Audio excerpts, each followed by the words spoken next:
Let's get stoned, stoned, stoned, stoned again. Let's get stoned, stoned, stoned, let's get stoned again. And if you don't have no money, you don't have to worry, 'cause I got plenty of weed, man. You can come and get stoned with me. Every fucking day and every fucking night, I think about the world and how it's turned so shy. And I need some friends to moan with, so I can share my blues. Jason and Ade, Webby and Ade on Raconteurs News.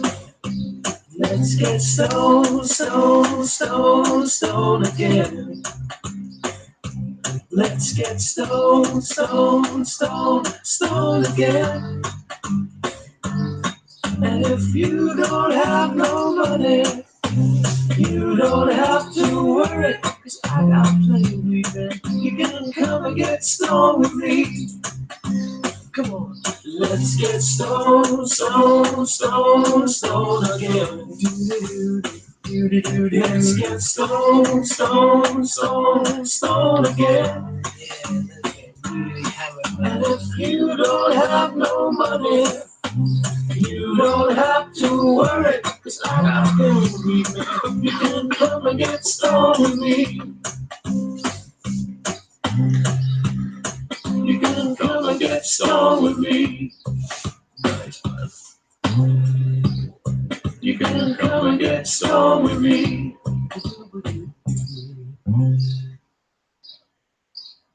And good evening, welcome to Raconteurs News on it's Tuesday, the 2nd of July 2019, and it's 5 days till the anniversary of 7/7. That's going to be, how long is it going to be? It's going to be like 14 years, 15, 16 years, something like that. 14 years, 16, I don't know. It's going to be a fucking long time anyway.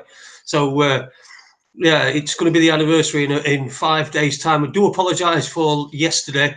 If you knew, if you were anywhere hanging around with me or anything like that, you'll understand how I'm currently in a really lot of pain.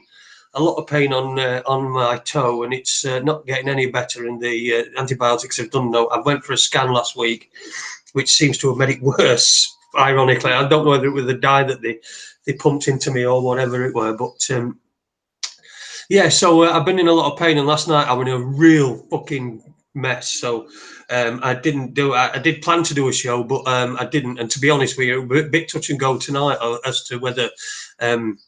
We did a show because again I'm still in pain, and I'm getting the painkillers that I'm on. They're making me sick as well. So I'm not long, about an hour ago.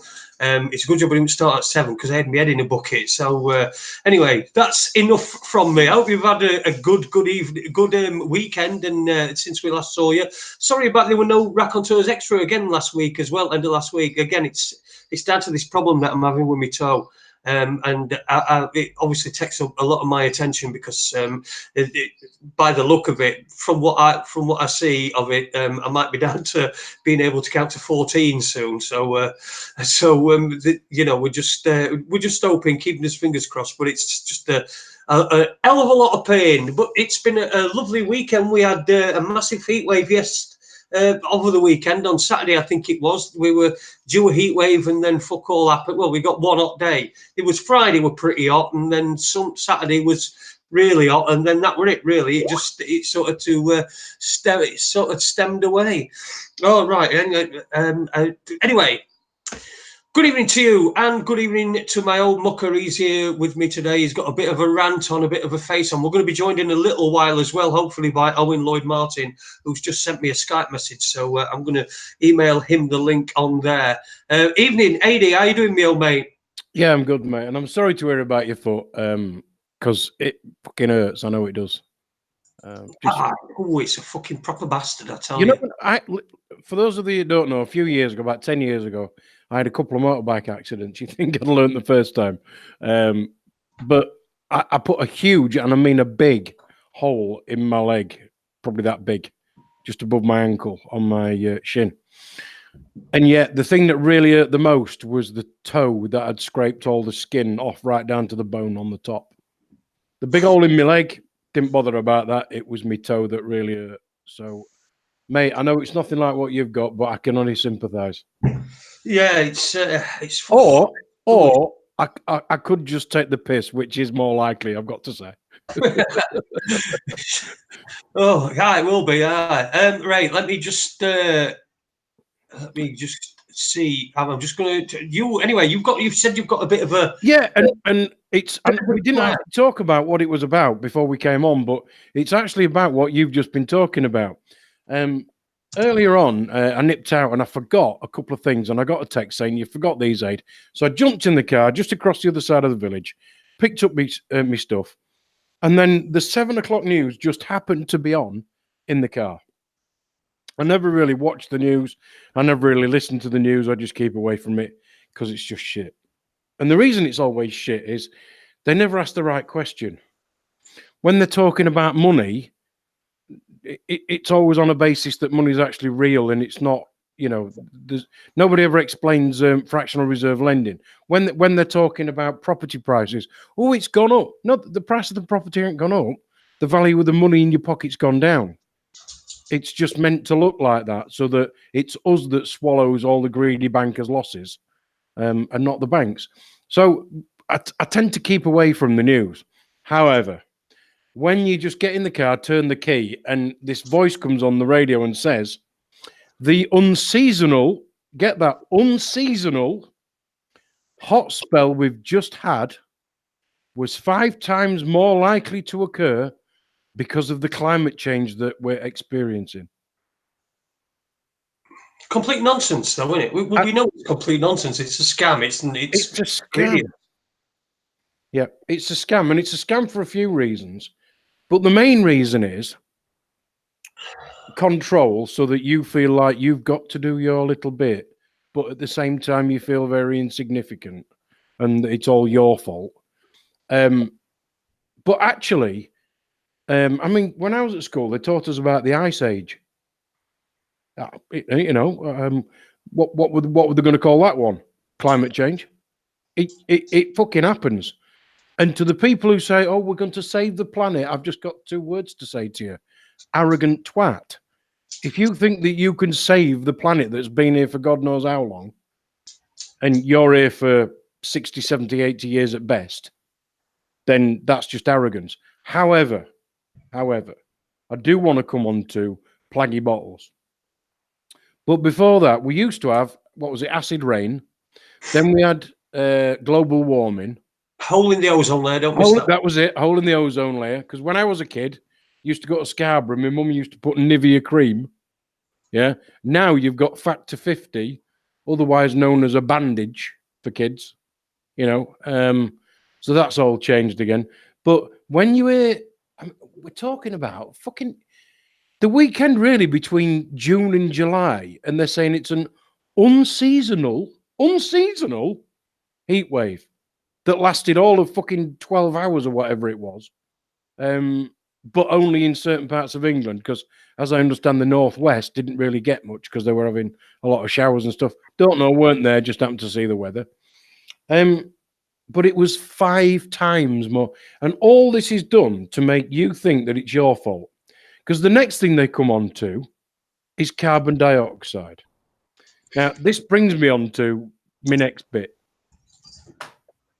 This is a reusable water flask that I use when I leave home to put water in. I generally use this one to put the dog's water in so that he can have a drink. Okay, that's one.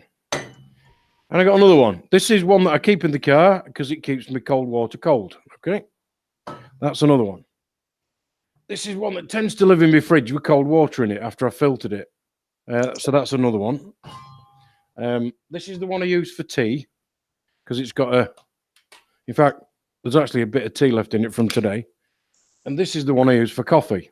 Oh, and then hang on a minute. I'll show you this one.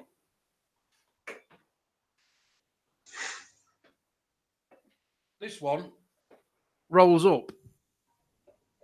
Okay, it's completely reusable, but it rolls up so that when I go on a holiday or on a flight or anything, I've got a reusable bottle. So, you know, these reusable bottles I completely get. I am not against stopping waste, like single-use plastic bags, single-use plastic bottles, particularly. You know, if them pictures of them in the ocean are real, and I don't know because I haven't been out there, but let's assume they are. I don't agree with single-use plastics because it's a waste, and a waste of anything ain't good because it's just somebody making money out of it. But then what they do, they convince us that this is what causes this global warming or climate change or whatever, and that it's all your fault. But then you've got to be scared of carbon dioxide, because it's a killer, you know, carbon dioxide. Yeah, and we've all got to be scared of it. I mean, what they're going to do? Ban the fucking plankton in the oceans, you know, and ban all them plants in the oceans that make all the oxygen for us that need carbon dioxide to live on. It's just an excuse and a scam to charge you money. That's all it is. It's just a fucking scam.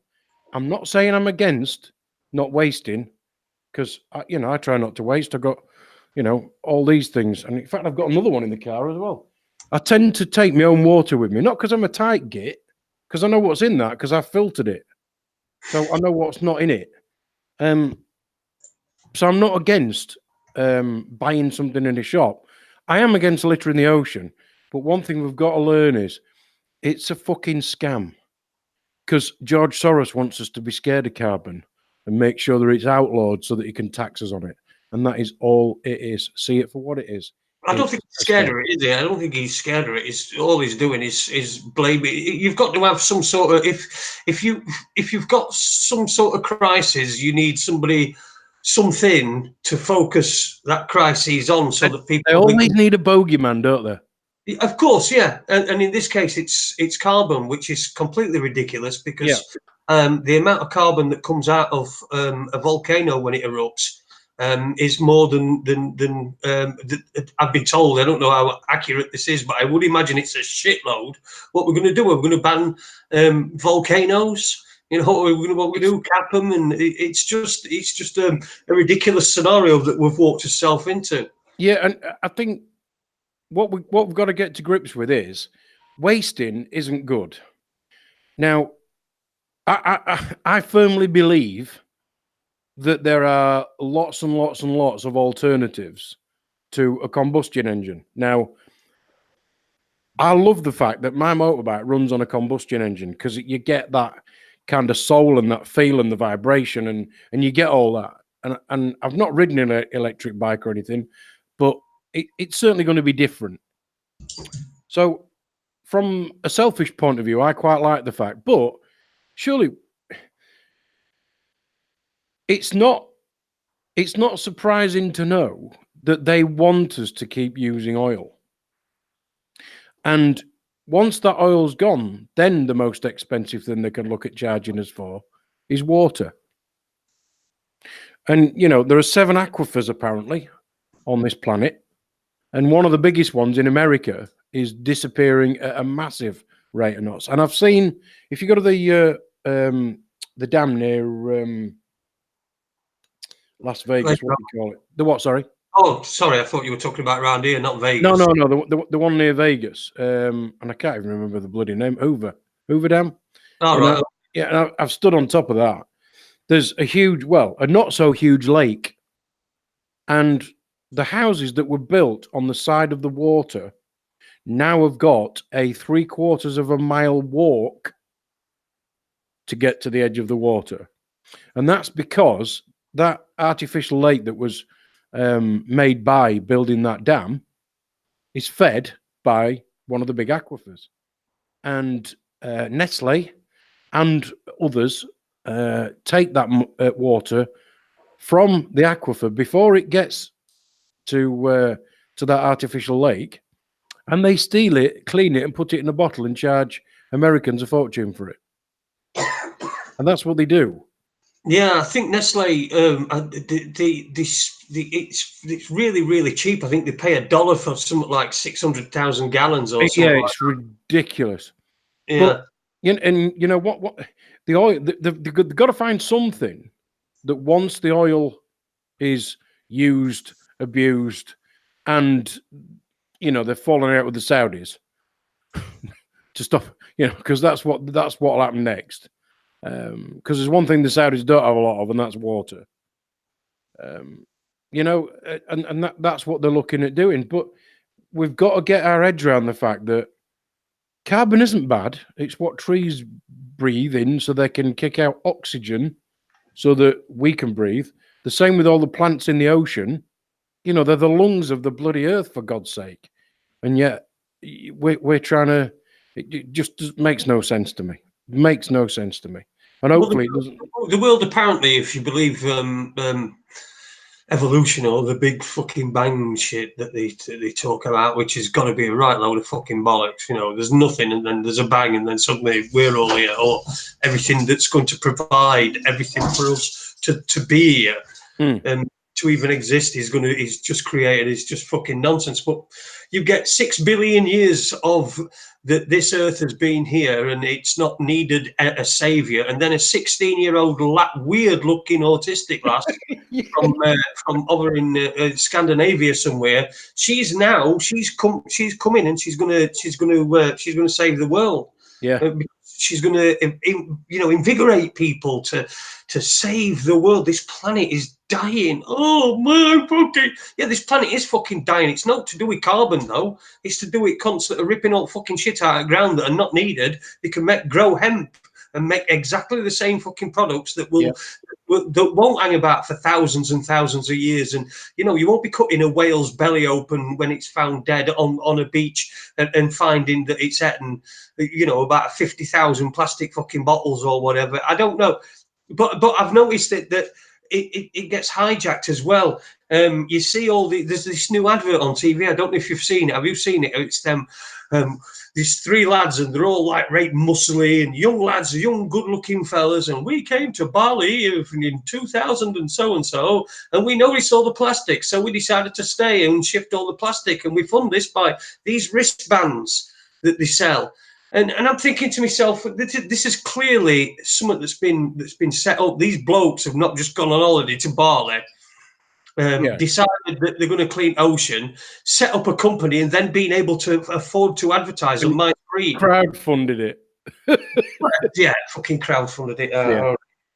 Crowdfunded it with Soros and yeah, exactly. So. And it's just it's a ridiculous state of affairs where we're looking backwards. We're looking backwards at these people, and these people are held with such revision that it makes you wonder. Actually, are you actually fucking listening to what I'm listening to?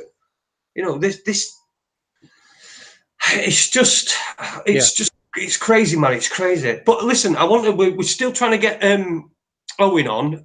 We might be having a few problems, I think. So anyway, good evening to everyone who's in the chat room. Keep trying, Owen. You need to do it in Google Chrome. And if you've got Google Chrome, you open up a Google Chrome browser and type in the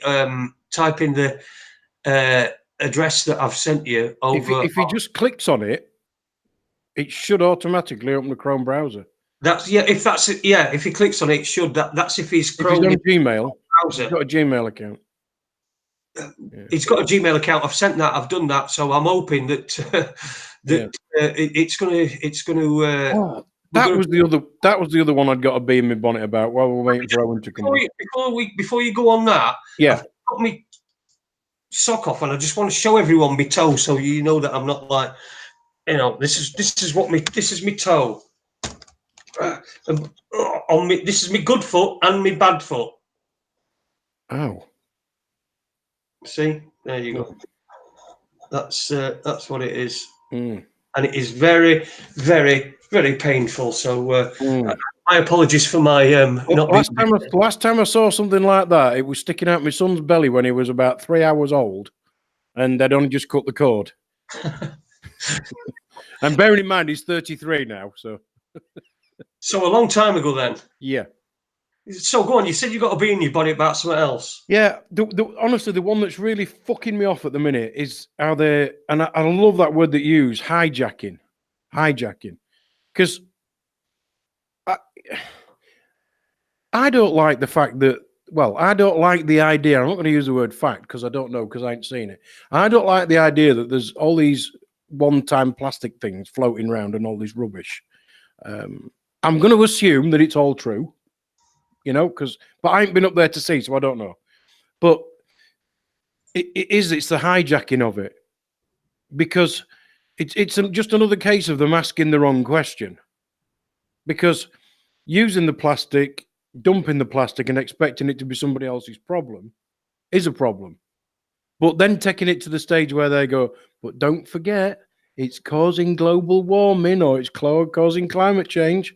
And that one day we had, summer, because I think it's autumn now, isn't it? But that one hot day we had is all because of bollocks. It's not. It's called fucking weather.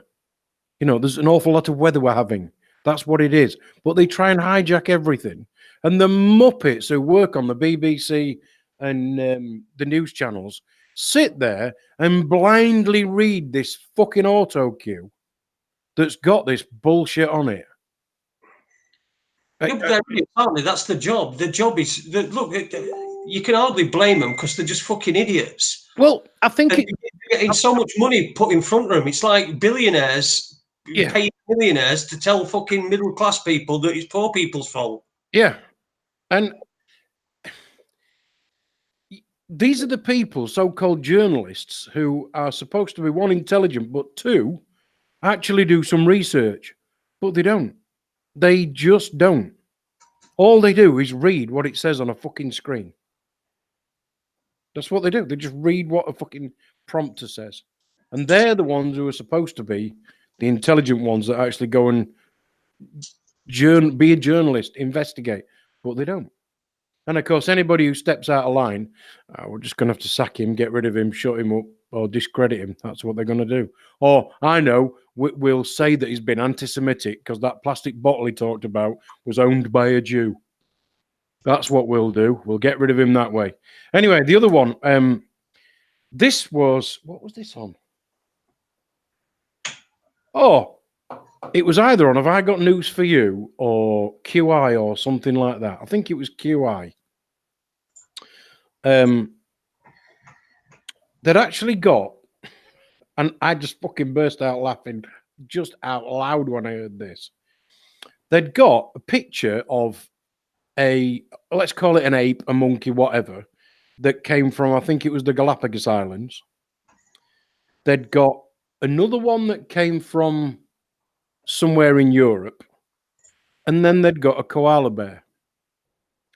And apparently, these three different species that could have never, ever met, apparently, because koalas from Australasia, the other one was from Europe, and the third one was from the Galapagos Islands. So these three, going back as far as you like in history, apparently, these three could never have met, these three species.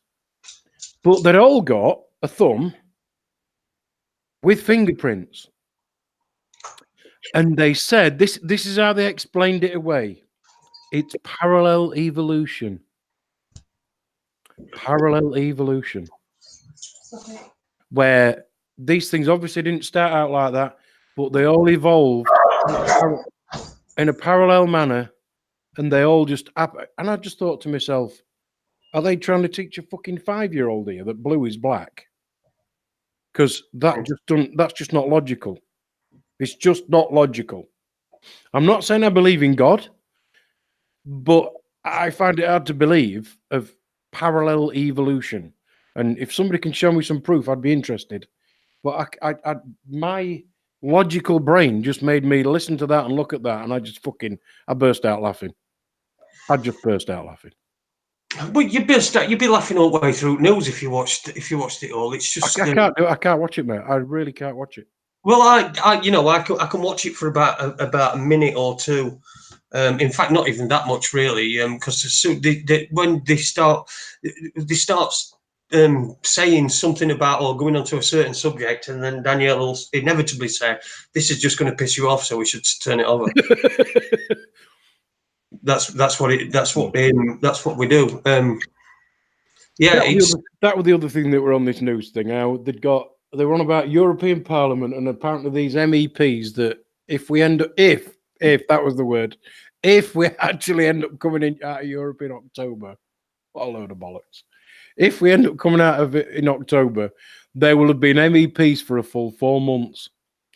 And to make a protest, some of them wore T-shirts and some of them turned their back during the anthem for Europe while it was played. So again, they're asking the wrong question. Nobody is asking the question, who benefits from us staying in and who benefits from us leaving? Because that's the real question. Who benefits? And once you actually look at it and realize that the whole thing's just a fucking another scam, it's just bollocks. It's just another scam. So that you think that you've got some kind of decision to make about something when you haven't. Because this whole Brexit bollocks just proves that it doesn't matter who you think is running it. They're not. They're not. It's the banksters, the big companies, I think the top 500 companies in the world, when you actually, and that includes big pharma, food companies, the 500 biggest companies, including banks, you could actually fit the owners or the main owners. You might own a few shares in HSBC, but the main owners, you could fit them all in one room. Like in a hotel, like in a hotel where you might have a wedding or whatever that holds two. Or you might have like a meeting like Bilderberg or something. There we go, like Bilderberg. You can fit them all in one fucking room. And if that doesn't scare you, it fucking should do. You should do, because when you think about that, let's say it's 500 people. I don't know. Let's say it's 500 people. If 500 people own the 500 biggest companies, they basically, they're running almost everything. I'm sure they own a lot of other companies as well, but when they own all the banks, big pharma, petrochemical companies, food companies, car companies, they own the fucking lot, And when you look at it like that and you think, well, hang on a minute, and the question has always got to be, who benefits?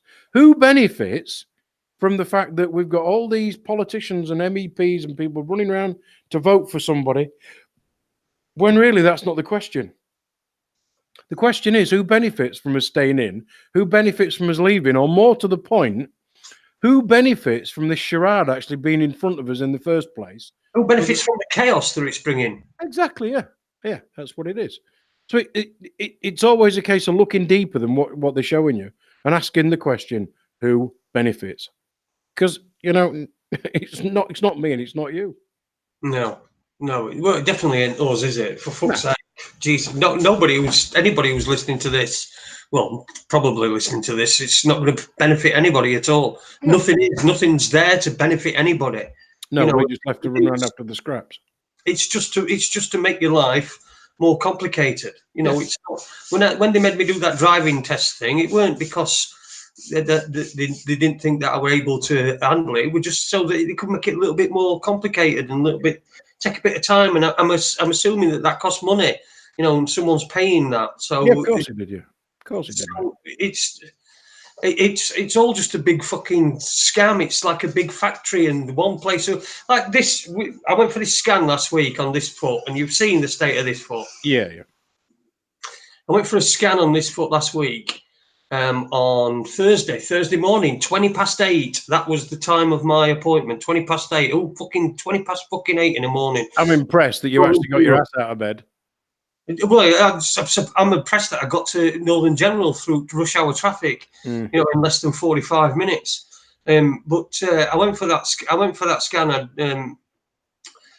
It's more and more like a factory and tick boxes and and doing that sort of thing. Because I said to him, I said, look, you're not going to put dye in me, are you?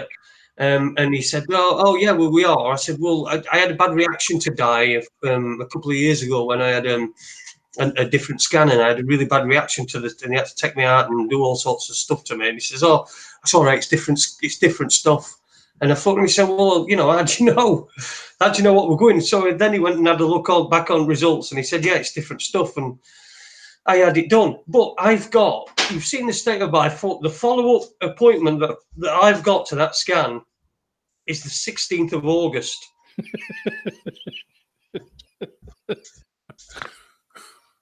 And I'm in shitloads of pain now. It's pointless, just pointless, isn't it? Yeah. I mean, shitloads of pain. I'm going to doctors tomorrow to get some painkillers that aren't going to 97 me, because I just get fucking sick on them. So I'm quickly getting around to the fact that when I had motorbike accidents, the NHS was there for me, and if it weren't for them, I wouldn't have any legs. For which I'll always be eternally grateful. Because the people, if you weren't for them, I'd still have two. You what? Sorry. If it weren't for them, I'd still have two. Well, yeah, but what? I completely believe that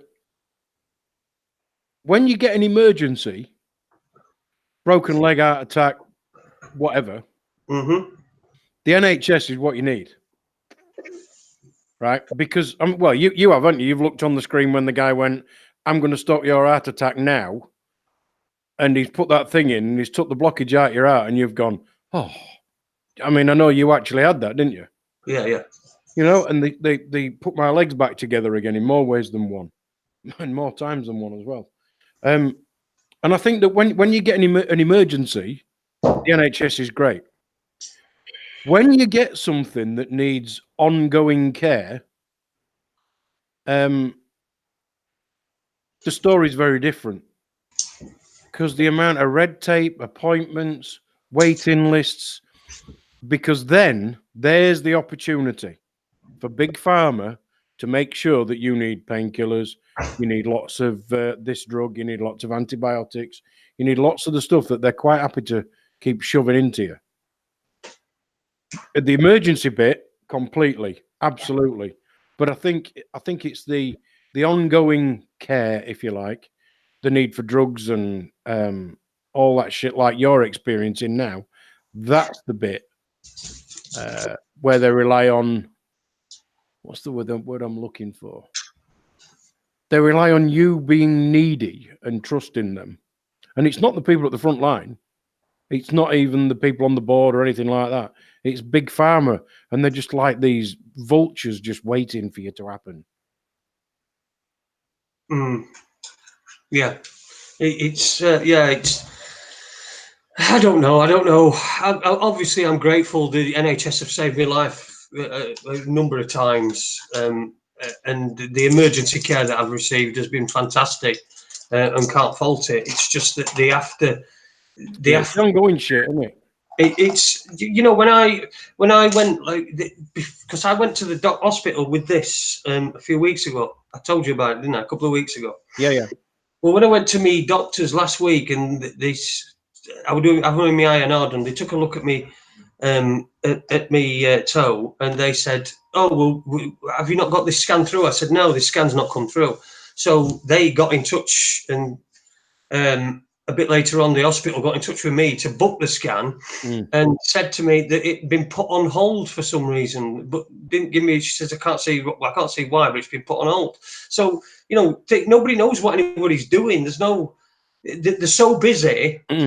So many there's so many cuts, and there's so many things that they have to do. They're juggling, and I can completely understand. It's not the staff's fault; it's the system itself that's in place, and the bastards that are fucking running health services and stuff. You know, the ones that'll implement these. They'll get big salaries, and they'll implement these suggestions that are made to them by politicians and stuff. And you know, they'll just simply do that, but they don't see what it's doing to people right at the very bottom. And I've seen that because you know, I've spent enough time in hospital. I've seen there's plenty of people that have been in there for long periods of time. I remember a bloke who, when I had my first, I can't remember what it were. I don't know. It might have been a stroke or something. But anyway, I were in there, and there was this guy in the next bed to me, and he couldn't go home because he had nowhere. There were nobody at home to look after him, and this guy was like in his 90s, and he had no family or anything. And so he was stuck in hospital indefinitely. I don't know whether he got out. Mm. And it's just things like that that are really the human. As human, I don't want to sound like David Icke, but the human factor is not seen at these places where they make these decisions, where they're going to do this and they're going to do that, and they're going to cut the number of this and cut the funding for that, because we're in austerity, even though we're being charged more now for everything than we were when austerity started, and yet we're probably about 3 times as much in debt. Austerity's not worked at all, has it? It's not a policy that I don't think that anybody who's got any sorry, I'm just in a bit agony. Anybody with any semblance of reason can come to terms with. But we're a nation of, okay, well, that's just the way it is. Yeah. Oh, we're a nation of that sort of people. I don't know what it's like in other countries, other cultures, whether they take that sort of shit. I don't know whether because we've been taught, oh, this British stiff upper lip, we don't say anything, we stand in queues and we don't moan and we don't gripe and we don't, unless of course it's me or you, Ade, and then we're moaning. I'm the biggest fucking moaner there is. but what I'm saying though, in general, people aren't like that, are they? If somebody steps out of the comfort or does something that perhaps they're not wanted to do. So if you're in a queue and somebody says, "Oh, go through the scanner," you go, "No." That makes other people, hey, here we go. That makes other people hey, we got Owen. feel weird. Owen, how you doing? Right. Yeah. I'm not too bad at all. Not too bad at all. Thank you. Awesome. Just a lot of trouble just getting this Google Hangouts on screen and sorting all that out, technology. Oh no, it's a pain. Do you know what they're doing? They're changing it as well. Google Hangouts is stopping after 1st of August. It's going to be a new thing. I don't know what it is. It's going to be a new thing called YouTube. It's youtube.com/webcam. So I don't know what that's going to be, but that's going to be in Hangouts. So moving goalposts all the time. Just more and more ways to stop us doing what we want to do. So how's it going over there with you, mate? How are you? What you been up to? It's going really well. I've been doing what I love doing, really, which is doing a bit of cooking recently. I've actually been out of the Shire. I've visited 1 or 2 places in the area, 1 or 2 beautiful places. Met some fantastic, like-minded people, and yeah, things look to be moving in a very positive steps since the last time I spoke to you guys. Owen, just for the people who don't know, just tell everybody where you are and what sort of life you're leading. About a minute.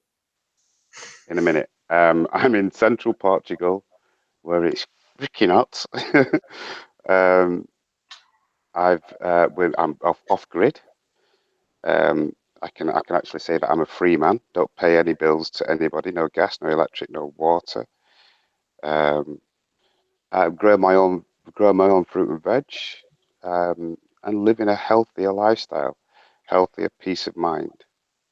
No TV, no radio. If I do listen to music, it's music that I already have, or by choice. But yeah, awesome. That's about it. That's about a minute. Yeah, no, that's great, and there'll be a lot of people listening who'll be thinking, "You lucky bastard!" But also, how do you do without the usual? Well, people call it creature comfort of television and news and just being bombarded with all this shit. Hold on, is my camera on? No, you're not at the minute. All right, is that my doing?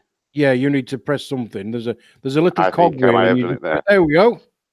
Am I there? Yeah. Okay. Yeah, you're there, man. Well, being in nature. Hang on, I'm on my balcony at the minute. But being in nature, And living a lifestyle. I mean, there are where I live now. There are a lot of people that are, like I say, like-minded. And for an example, just recently there was a friend of mine, a Portuguese guy. He hardly speaks any English, and I'm still not there with my Portuguese yet. But he wanted to get rid of some onions, and I needed some onions. And he came with the onions, and I gave him some ice cream for his children, and everybody was That is happy. awesome. That No is money was exchanged. And there are more and more. The more people I'm meeting, the more people are doing that. We're exchanging skills yeah. rather than cash, and it's such a great feeling to find people that are like that and have that sort of mindset where that cash isn't the be all and you know everything. Yes, you do need cash in certain circumstances, and I don't deny that. But to have like-minded people that want to trade their excess produce or skill is an amazing thing. Mhm. Yeah. It is, but I mean, it's not all been plain sailing, has it? I mean, what sort of No, obstacles have you had to overcome? I know that we've spoke before. You've been on our show a few times back in the old when Andy were on in those days. So you've been on a few times, haven't you? So I have. I know that you've had your struck. What sort of things have you had to overcome? Well, literally, you know, albeit that there's nothing to pay, as in council tax or anything else like that. I've basically had to live off the land. I've had no income at all. So you know, it's been you know kindness of other people, and and just the stuff like I say, the stuff that's been growing in the garden, stuff that's already been stored away.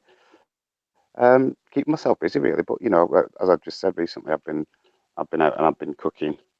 In fact, it's been brilliant. Actually, it was actually a meditation and yoga retreat that was actually the event that was there, and I was asked to help work in the kitchen. Um, and even being in places like that, you know, spiritually minded people, um, gave me kind of that sense of I can do this because I'm not gonna deny it. You know, there was sometimes some really dark days that I've had.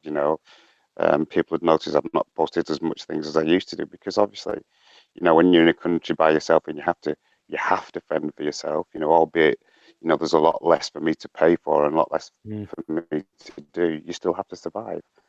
So yeah, the kindness of others or the work that I have done, things like that have helped me get through. And I think, I feel better for that because once again, not necessarily money has changed hands, and I suppose that's another, to get away from the whole financial system would be great for everybody Yeah. worldwide, not just myself. And it's just a great feeling to know that you're in a group of people that want to move forward in that kind of way as well. It's amazing in central Portugal. I was recently in court.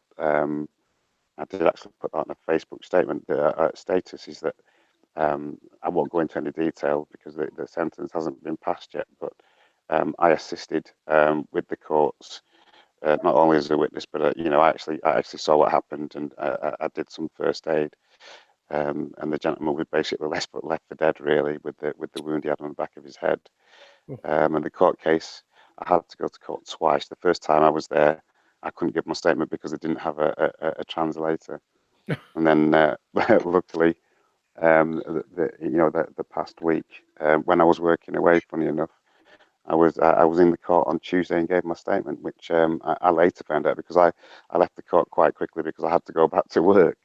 Um, but apparently my statement was crucial. I mean, it happened right outside my door, so just to make that clear. So Mm. hearing the sounds and everything else, I'm not going to go into it. But yeah, so that was pretty daunting because obviously moving into a new country and just doing my duty as I hope anybody would do, helping a fellow human being. Mm. But then when you live here and you notice the closeness of families and everything else, you find that situation that I was in, it would be completely different if it was in the UK. I mean, because it's so close knit. There were times where I thought I was going to market and people know that I was the person that was giving a statement. The Mm. Englishman's giving a statement in court, that type of thing. But it's pretty, it's pretty cool. I spoke to the guy that actually did the attacking. Said that he knew that all I was doing was giving a statement and just doing my civil duty. So, and that was another bizarre thing, as well as the judge thanking me for being in Portugal. Because the Really? judge did say that, yeah, he did. He thanked me for being in Portugal, and I'm not just saying that as an ego thing or anything like that. I think the statement was made because central Portugal is rural. I mean, there are lots and lots of properties, of affordable properties, and if you want to have a back to the earth lifestyle, self-sufficient lifestyle, starting from the very basics, no hair straighteners, no hair dryers, none of that, you could build yourself a healthy lifestyle. What, And I think that's what what are you they're trying to say? encouraging people. No, listen, I'm going as well. I'm going as well. Don't you worry about it. Yeah, so I mean, obviously it shocked me for a judge to turn around and say that, but I can see what he means, because there are a lot of people that have got, whether it be an ecological mind, or wanting to look after Mother Earth, is another phrase. Mm, That there are a lot of people that are moving into this area that want to take care of where they are, and that's a right. blessing for Portugal, because if you think that the, the way that houses are sold over here is that a lot of the land is passed on to the families. However, in the years, since technology, or rather since the dare I say it without going into the conversation, when Portugal joined the common market, a lot of things changed. The youngsters had chances to go to other countries and earn a lot more money. Mm. During this time of the year, we do get a lot of cars with Swiss registration plates, French, all over Europe. But it's actually the Portuguese, it's the younger ones that are coming back. But unfortunately, a lot of that's why there's a lot of properties around, because a lot of these properties are handed down and the kids don't want them because they're off in the city or Yeah, working yeah. somewhere else. So, I can understand why the judge did say that. So, it wasn't, although I felt really pleased that he did say that, but I can understand the reason why he did say that. Mm. But yeah, it's been up and down a few months, but So how it's long how looking long have you been positive. out in Portugal now then, Owen? It will be 3 years in January. I think it's three Right. years in January. Yeah, yeah. But I've been out here on my own for a year and 6 months. Mm. So yeah, that there are. I mean, the people that I've met, like I say, Portuguese or European people. Also, I'm just going to say people from all over the place that have found themselves here, that are on the same kind of journey, Mm. or want to achieve the same. So Did that's you been really originally go nice. out there as part of a group or a couple, and you've ended up on your own, or? Yeah, I went out with my wife, funny Oh, enough. right. Yeah, Okay. and obviously things didn't work out, and we went our separate ways. Um, so Right. yeah, these things happen, and it's one of life lessons that you have to go through.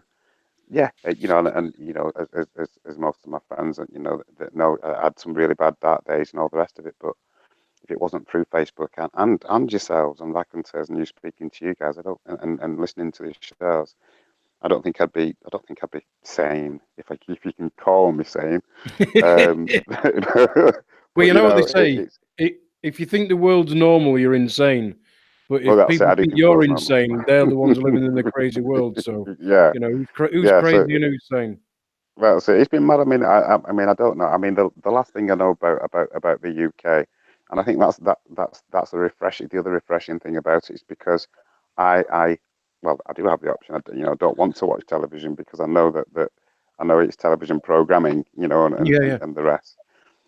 Radio shows are okay. Well, I can listen to the radio here because it's all in Portuguese, so they can be speaking about anything, and until I learn the language fully, I'll never know.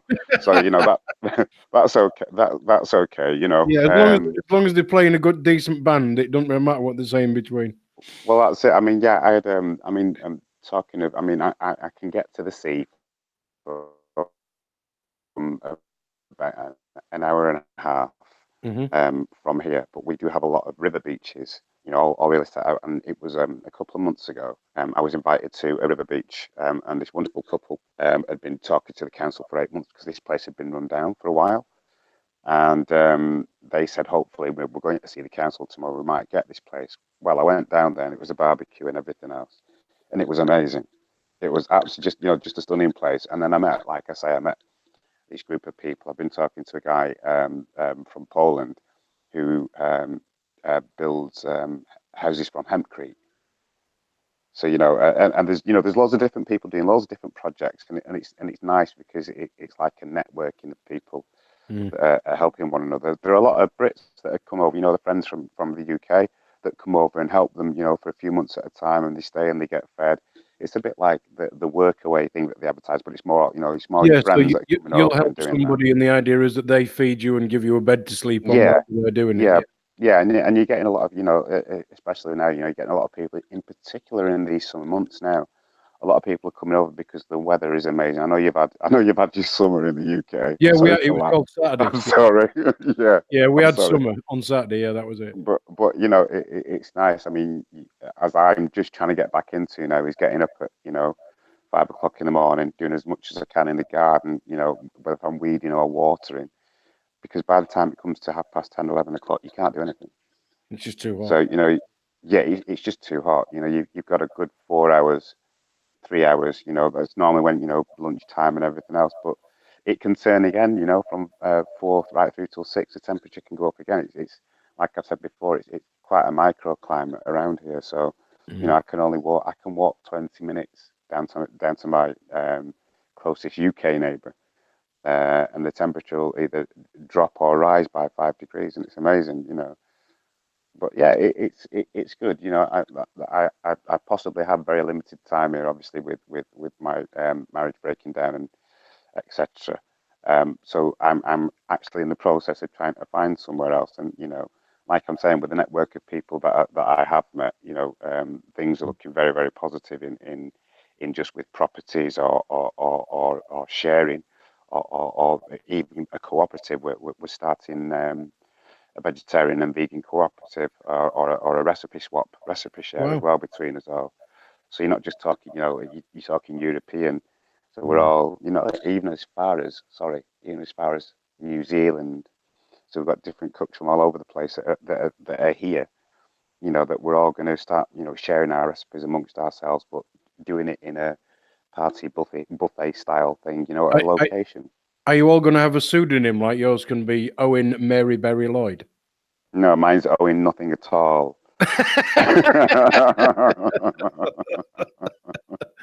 No, that's what it's But all yeah. about, it's sharing it, because you're quite right. People have forgotten how to give something nice to somebody because they can, not expect anything back, because at some point in the future, it is going to come back. Yeah. But what everybody wants is now. We all want now, and we all want to see it in the form of a piece of paper with a Queen's head on it. And that's a difference. That's a difference that I see and I feel being here.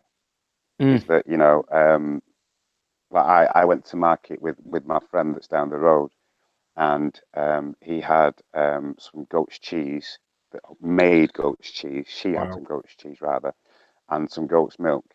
And she went to the guy that's the local beekeeper, loads of hives, and she passed him the cheese and the milk, and he passed him 2 jars of honey. Everybody was fantastic. Happy. And that's the local Sunday market. Yeah. So people are coming in and doing that. You get. I mean, I do it. You have your grocers that have been in there, but they have a big warehouse distribution spot and all the rest of it. And then you've got your families that have grown their own in their own gardens for God knows how long. So when I do go to market, obviously if there's stuff that I want that I know can't be grown here, I'll go to this big stall that has everything on it. However, if I want the local and fresh produce that I know's not been sprayed or tampered with, I go to the old ears that are selling their wares on the stalls there. Of course you do. So it's once again it's food source. Going back to the whole point of health and everything else, is that labeling's not being done correctly, anywhere in the world. So the only way that you can see that is by growing your own, or at least knowing where it's sourced, because then it's not being pumped to chemicals, everything like that. Your safety, there's safety in your belly, and I should know that with I was diagnosed with IBS and everything else, but I can say I can't touch any wood because yes, I can. touch wood, I've been okay, you know, because my diet's changed. I'd say even more so last week, being at the retreat. Obviously, we were cooking, and I was helping with that, obviously, with vegan food. And obviously, you know, not having to try, wanting to try everything that was there. You know, my my food knowledge in the last year has just gone through the roof. You know, I'm learning stuff every day. I've just started. I started this morning making my own cheese. So that's going to be ready for Thursday. I'm having a few friends round on Thursday because it's my birthday. So I'm putting some food together, and we're all just going to have a sit down throughout the day. I mean, people are just going to. It's not a party. People are just going to pass in and out when they can. But we're just going to have a nice drink and have something to eat and just celebrate this. Celebrate, you know, not just my birthday, but you know, things happening in a positive way. Brilliant. I mean, money is the one big thing that really changed massively for me. Mm-hmm. I worked in the finance industry, mortgages, pensions, unit trusts, all that stuff for 20 odd years. And then when I found out how money really comes into existence, it's like, whoa. And put the brakes on. What do you mean I've been lied to for 20 odd years? And more to the point, why didn't I realize it? Mm-hmm. And I can remember having a big debate about what money is. And money is just purely a way of storing the fruits of your labor until you want to use it. Yes. Yeah. That's what it is. Yeah. And it doesn't matter what currency it is. That's what it is. That's its purpose. Yeah. And whether you choose to gift it, to spend it, to do whatever you want to do with it, but that's what it does. And it really is the root of all evil.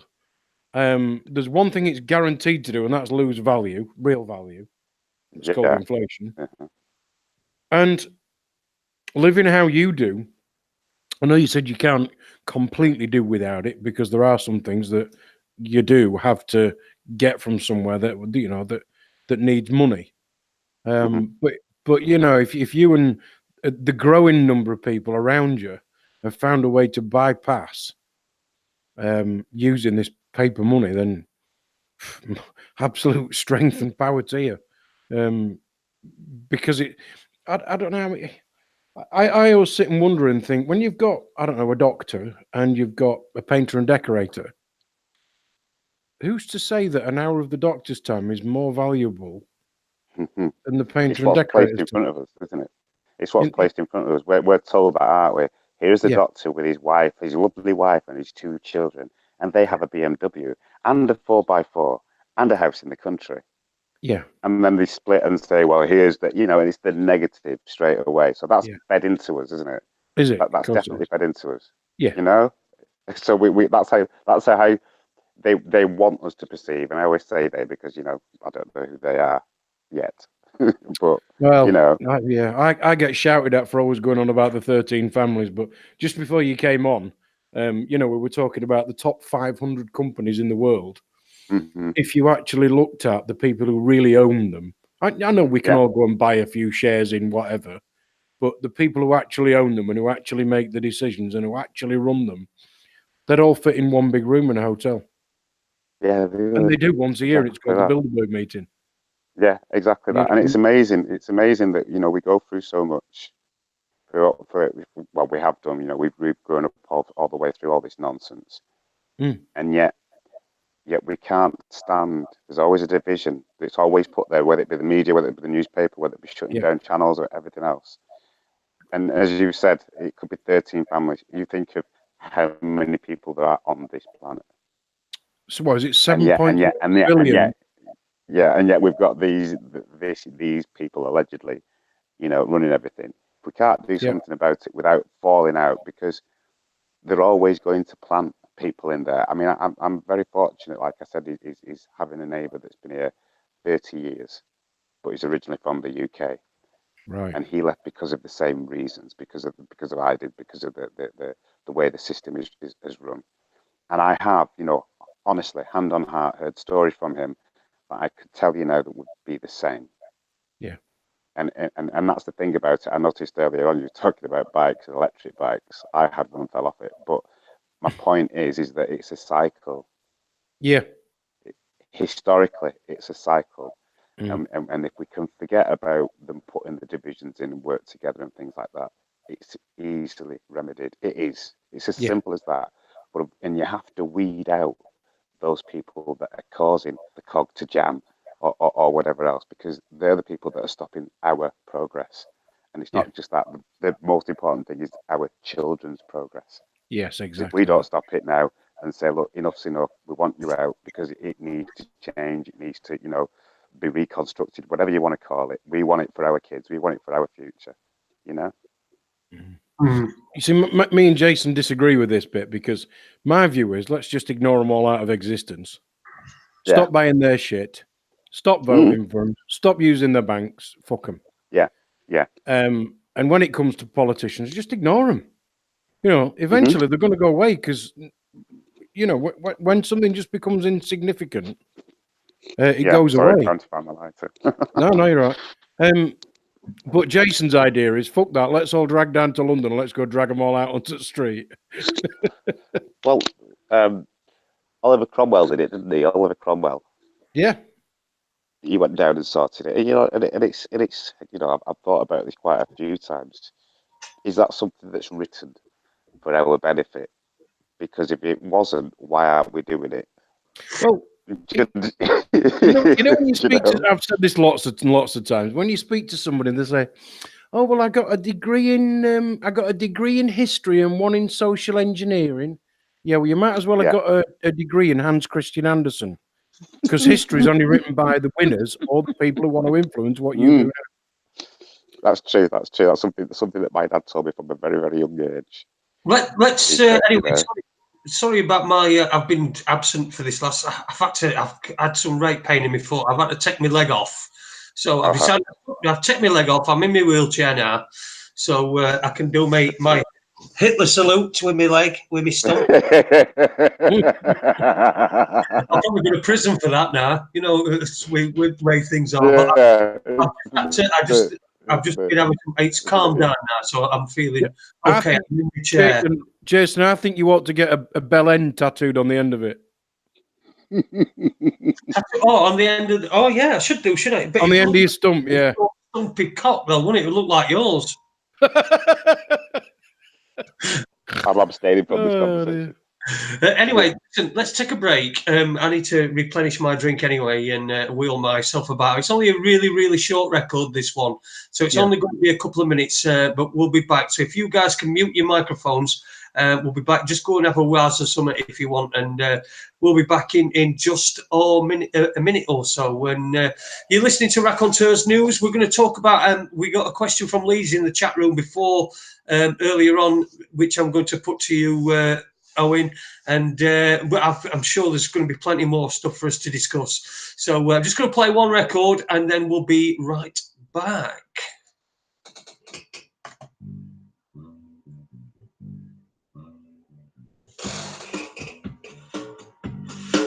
I got a 6-pack of beers in my fridge and I'm really thirsty. I got a big bag of crisps and a full box of quality sweets. I got some microwave pizza and some microwave fries. Got some microwave hot dogs that'll burst down the side. Got a big bar of chocolate and a big fat bag of weed. I got some money in my pocket in case I need to go and get me some more.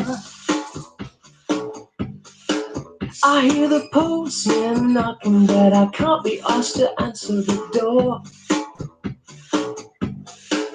Because I answered yesterday, and the postman said to me, "Well, it's take this package, because there's no one in next door, you see." And I said, "Yeah, I suppose I'll take it."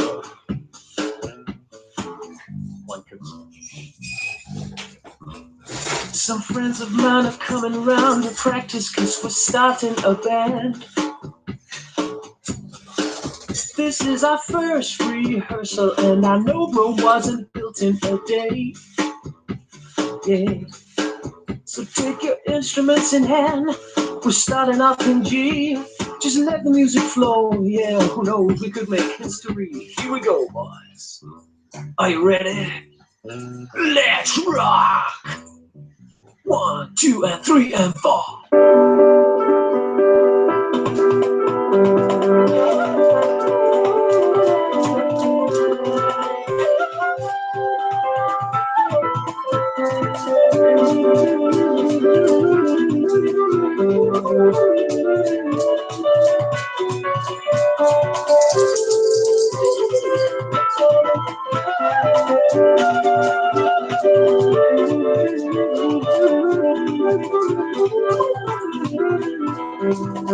Wow, that was like different, wasn't it?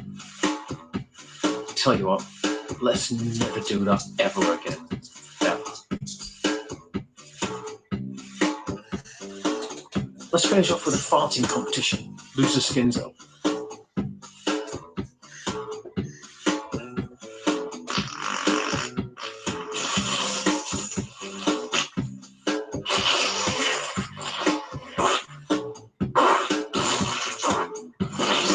Mew.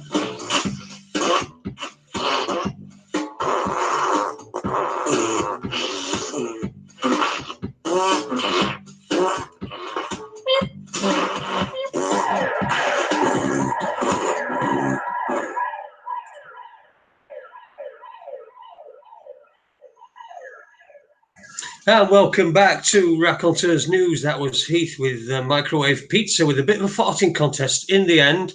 Welcome back. Hope you've had a good little break there. Sorry about that. We just needed to, you know what it's like. We need to replenish our stocks and our things and have wheeze and all sorts of that stuff. I don't think Heath is listening to us tonight. But he's, I think he's in front of the... he's sat watching the Women's World Cup semi-final, right? I forgot about that. The Women's World Cup, for God, he's kept sending me messages. Oh, this, that, and other, and even one of them, I said, "Look, I'm not interested. I'm just not interested. It's not good enough football for me. It just isn't. And so I'm not interested in watching it. You know, there are women's sports that I will watch, like athletics and beach volleyball." Tennis and beach volleyball, yeah, of course. I won't wrong, but is it England women that are playing? England women are playing in the USA apparently in the. Hang on, no, the Lionesses, Lionesses. Now listen, and might I just add on that point that yes, the England ladies team is made up of mainly Manchester City players. I'll just mention that now. You know, Okay. the treble winners. I've mentioned that as well. Manchester City. Once again, I'll mention it. You're not satisfied with the winning the League Cup, winning the FA Cup, the Charity Shield as well, which I think you did. And the ladies won the Continental Cup and the version of their FA Cup. So I want our ladies to come back with the World Cup. Yes, I do. No. Listen, I hope they do come back with World Cup. It's just that I'm not interested in watching it. That's all. I'm just not interested. I did see some earlier on where somebody had made an England badge and it had 3 irons on the shirt. For the women's team, I thought that was brilliant. I thought that was absolutely superb, right on the cusp. It's like when that's nothing. 3 irons on a shirt should be and cleaning. Oh, whatever. Yeah, sorry, ladies. The house full of dirt. Well, I've been playing. Yeah. Anyway, good luck to them. But I'm just. Look, I'm not interested in watching it. I'm not. I'm just not. I just don't. Unless they change shirts at the end, in which case they show the showing afterwards. Yeah. I mean, listen. The sport that I love to watch is ice hockey. Now I can watch NHL hockey and English hockey. I struggle with women's hockey, I must admit, just because it seems so. I don't know. Watching adult women play, you've kind of got the ability of 13-year-old boys, but without the testosterone. That's probably unfair to them. And I do know. I mean, I know the woman who coaches the GB squad. So she'll love me for saying that, but I can't watch it. But equally, I can't watch European ice hockey. The rules are the same, the game's the same, but the play is completely different. And it just winds me up. But here's me talking about sport, and trust me, if there's one person on this planet who knows less than fuck all about every other sport apart from ice hockey, it's me. I know less than nothing about football. I don't know what the offside rule is, what it means, and more to the point, I'm pleased to say, I don't give a fuck. Listen, I don't give a fuck either. Good, so, yeah. good But on you. having Good on said you, that, Eddie. if somebody wants to be patriotic, fuck the flag. It's not important. What's important is there's a bunch of girls who are doing a great job out there, and good for them. Yeah, of course. Yeah, Yeah. I'm just not interested in watching it. That's all. I'm not More power going to it.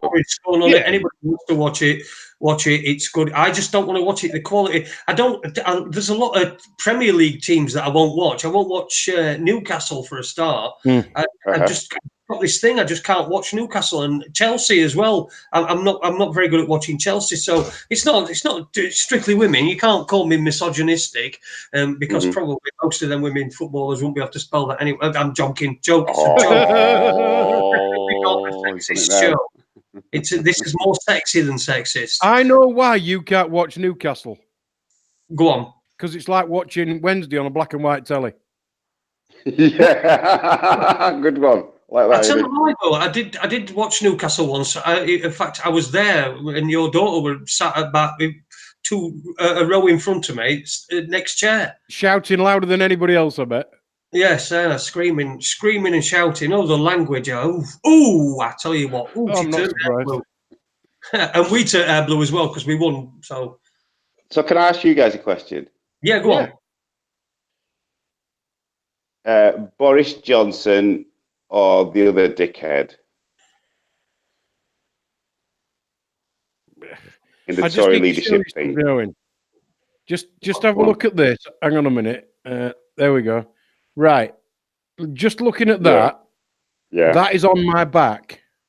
You're not going to answer the question because that's answered it. Yeah, because to me, it's like it's completely fucking irrelevant because people think they've got there is a reason I've said that because there was a recent thing on Facebook and people were saying, what would you have? You know, we asked you a question, Facebook asked you a question, what would you have? A better Brexit deal or B, stay as we are? And somebody sent it me. And I went, don't give a fuck in Portugal. Yeah. That was my answer. Obviously I'm concerned about it. I have two daughters that live in the UK. So obviously I'm concerned about the way things go. But it's not affecting my life. Yeah. It's not only that. You're right, it doesn't affect your life, but that's not because you're in Portugal. It actually doesn't affect anybody's unless they let it. Because all this bollocks only fucking exists between these. If you believe all this hype and all this shit that you see on the telly, then it bothers you and it's important. But if we all just look at the legalities of it all, how things have been done and how laws have been broken. Yeah. You know, they will stop turning around and go, yes, let's have a referendum, let's have this, that, and the other. It's no, hang on a minute, somebody's broken the law. We need to sort this out. Yeah. But if anybody believes that 650 people who have been supposedly voted for, who have all supposedly won a seat, have taken 3.5 years to do fuck all. If anybody actually believes that, they're an idiot because they're not allowed to do anything because it's not them making the decisions. Exactly. They don't think they are. They think they're actually making a difference, but they're not. They're just puppets. Once again, it's going back to the cycle that I was saying before. You know, we will still chat and talk at work about, you know, whatever, Conservative Party, Labour Party, whoever, and you'll tick your box because this person has said they will do this for you, do that for you.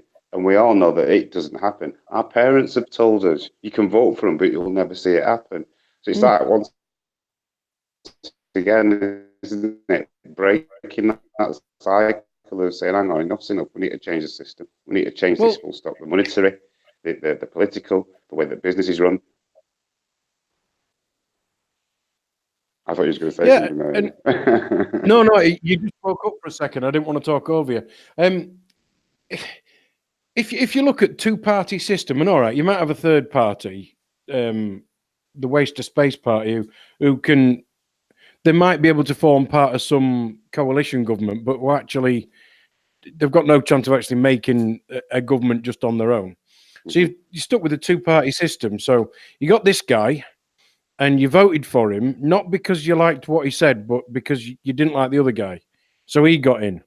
And then for 4 years, you were stuck with him. And then after 4.5 years, you got to vote for either this guy or somebody who took over from him or this guy.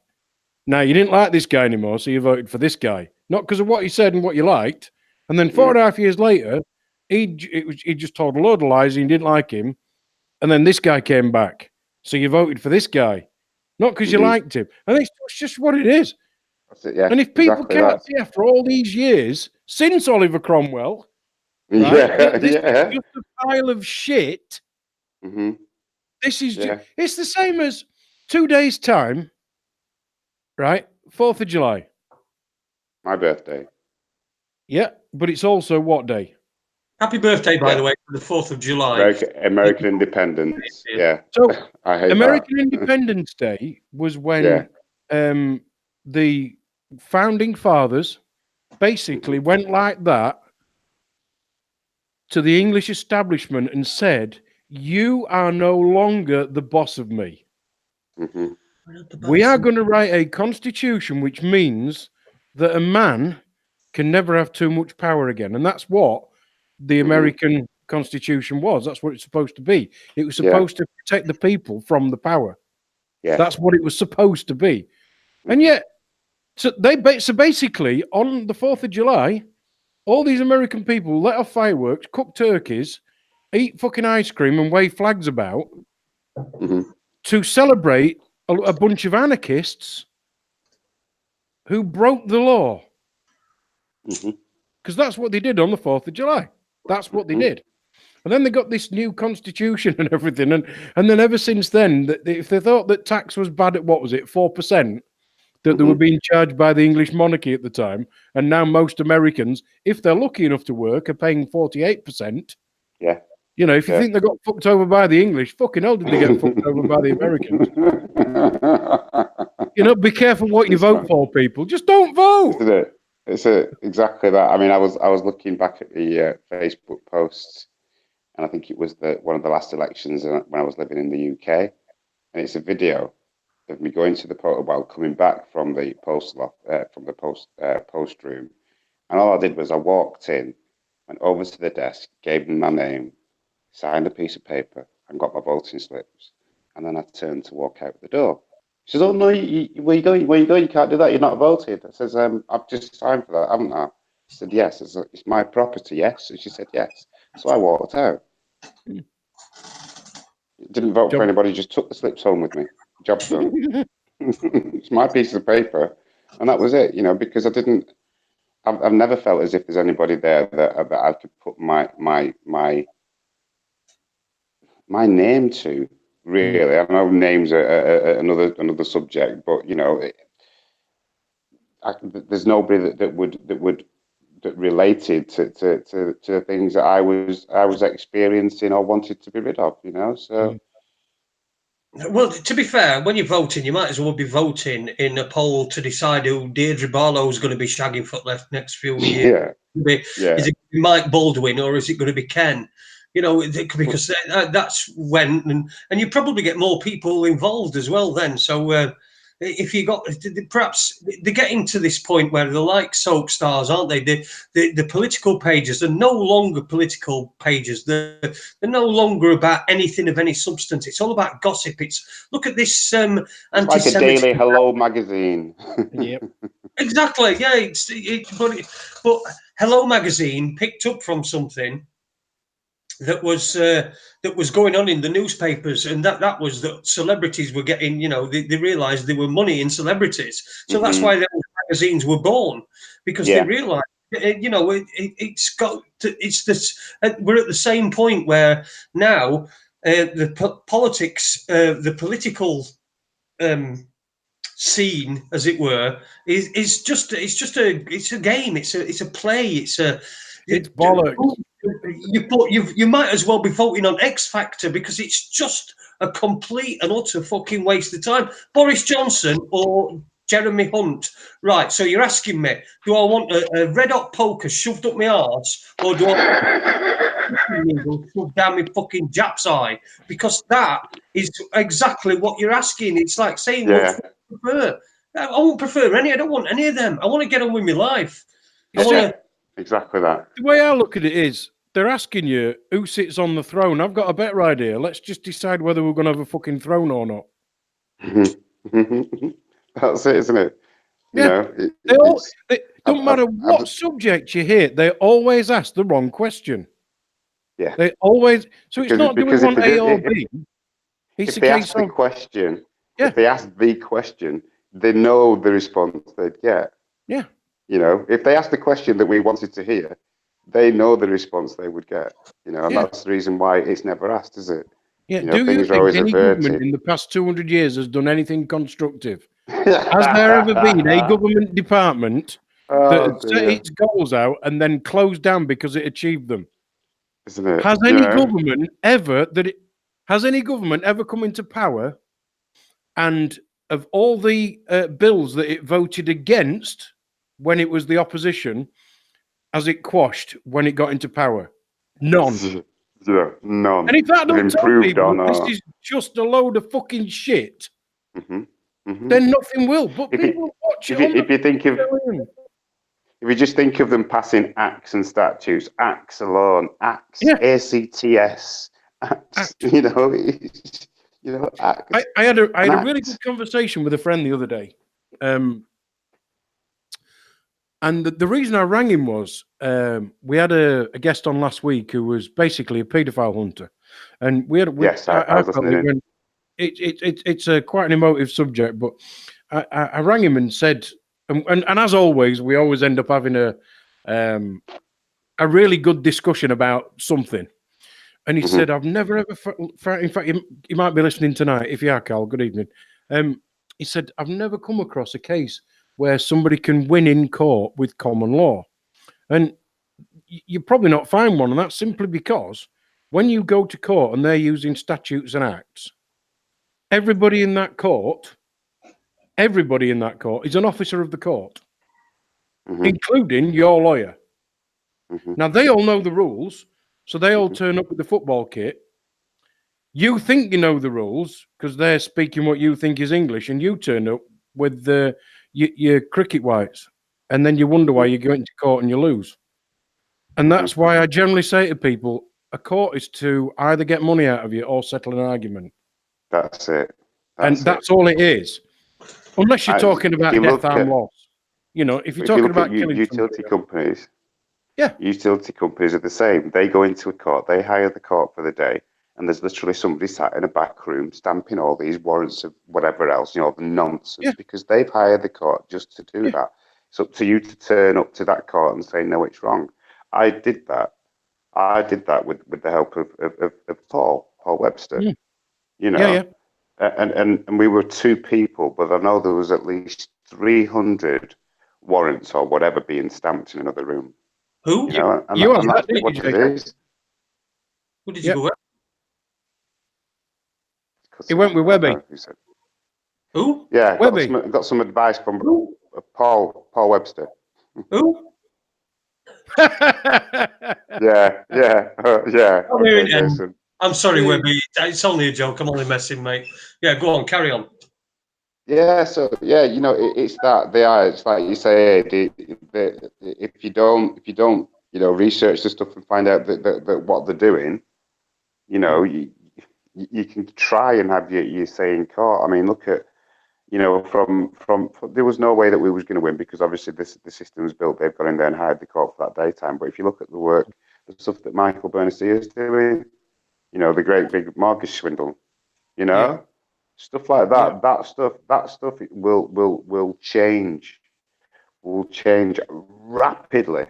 if that was 100% mainstream, I mean, I don't mean mainstream, but if everybody saw that and understood it and took it in, you know.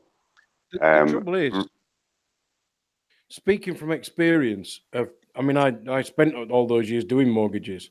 If you wave a set of keys in front of somebody, they'll sign anything. They don't know what they're signing. They ain't got a clue.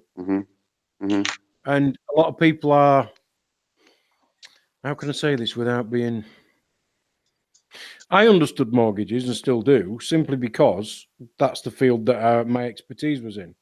But if Right. if that hadn't have been my expertise, I'd probably struggle to understand it in the same way that, I don't know, a gas engineer. I've got a basic understanding of it, you know, in the, because when I was a kid, if you lit a flame and you got burnt. But that's my basic understanding of it.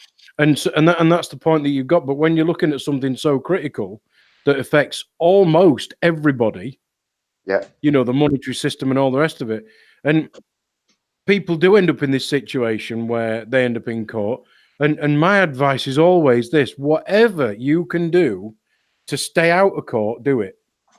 Because if it gets to court, you ain't going to win. That's it. You are not going to win because they're speaking a language you don't understand.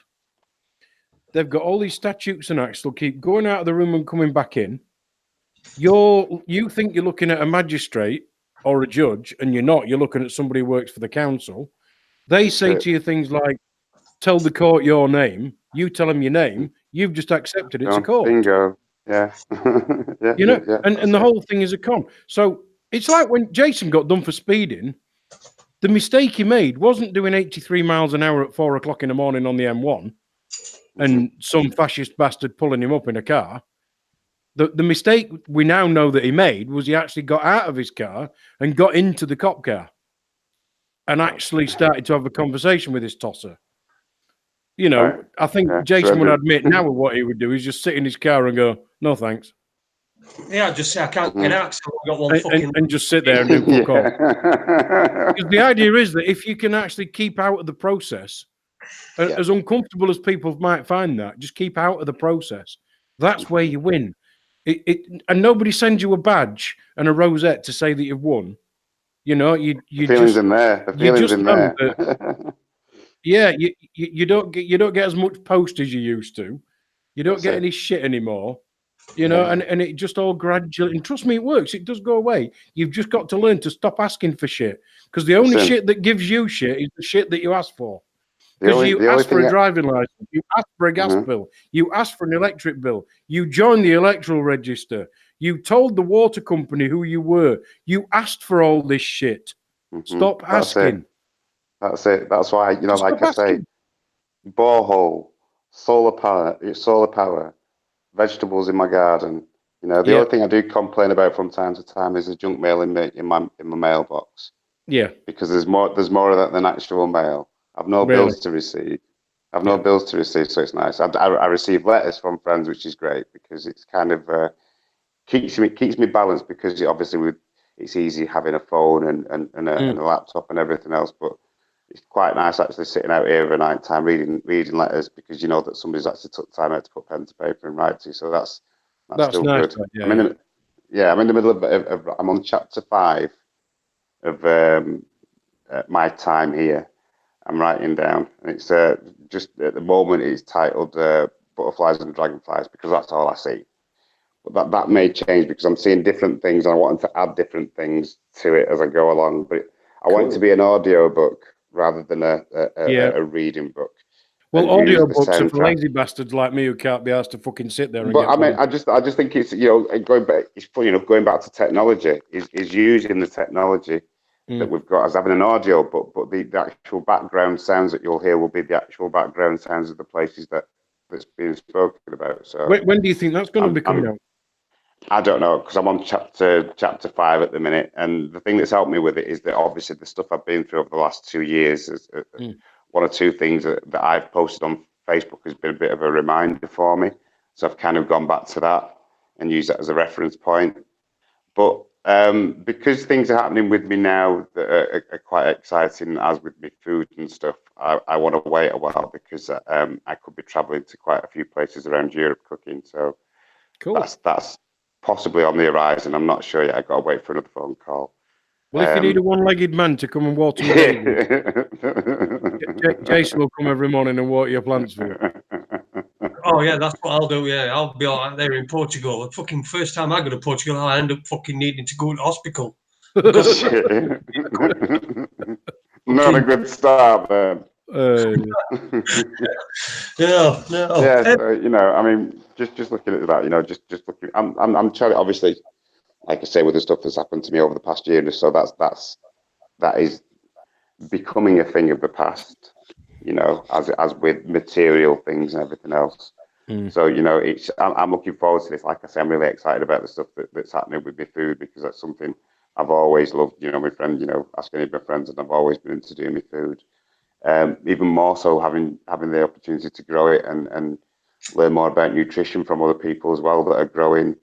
I've managed to get out and visit one or two projects that people are doing. Gone to vineyards, been to wine tastings, and these are all people, parts of communities, people that have come here and bought their piece of land and revived it, and even down to the place I was staying, working at last week.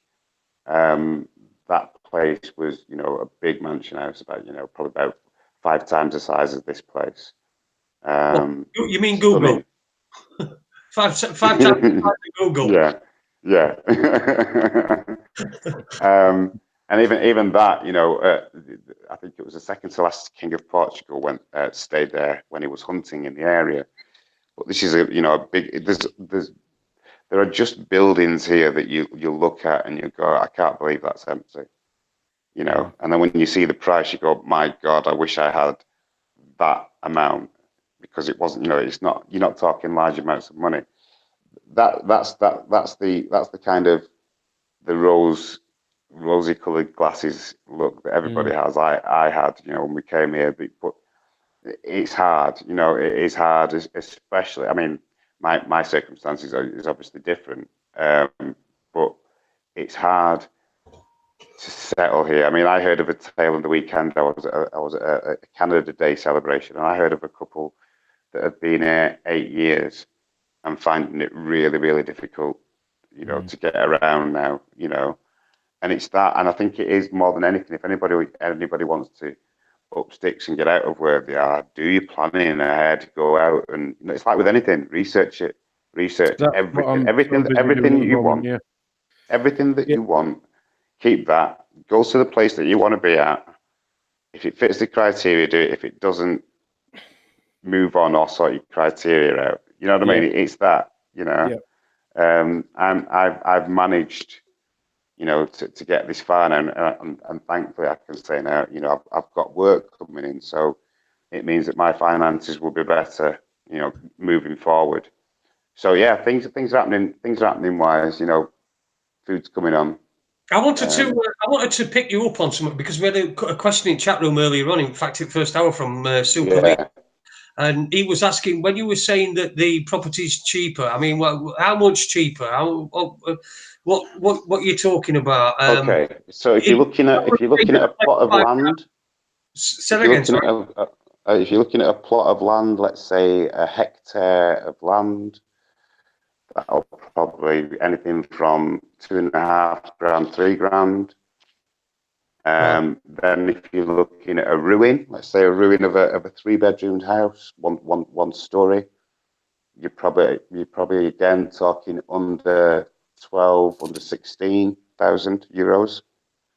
If you're looking at a house that's ready to move into, let's say a 2-bedroom place that has enough land for you to grow your own veggies on and stuff like that, anything up to 45,000. If you're looking for something spectacular, anything up to like a village, 6-7 houses for 250,000. Properties like that, That's all it, Jay. over the We're going place. to buy ourselves a village. Yeah, well, and something back for Super Leads as a return question to Super Leads. We had a conversation one of the last times we were on about the moringa tree, the tree of life. And like I was saying, I was wanting to collect as many plants that were healthy. And Super Lead said, I've got some seeds, I will send you some. Super Lead's still not got them. Oh, Super Leads, pull your finger out, man. Jesus Christ. Get Owen some seeds sent. I'll tell you what, if he said he's going to do it, he'll do it. He sent me a couple of parcels, a gift for Watson and a gift for me as well, which I must dig Yes, out. I saw. Yeah, nice one. That was good. Yeah, I saw that. Yeah, I must get it. I must find out where that is. You know, in my situation, I'm not going up and downstairs every 2 minutes. You know, go and have a look at my wardrobe and what have you. So I generally tend to get out of bed, and then put some clothes on, and then come downstairs, and then spend probably most of the morning having a joint and in my wheelchair, because in my wheelchair is the best place to be when I'm having a joint, and then put my leg on. Yeah. So it's you can fall off your leg, but you can't fall off your wheelchair. That's right. Well, I'll tell you what, I've had a good go. I've had a good go a couple of times. You get one of these on a hill, you know, when you start pushing, you're going backwards, and Oh dear. it's not pleasant. I wanted to mention as well what Uni Black Sister, who's in the chat room, who's over there in Washington. His name, I know it's Uni Black Sister, but his name's Taylor Buemler. That's it.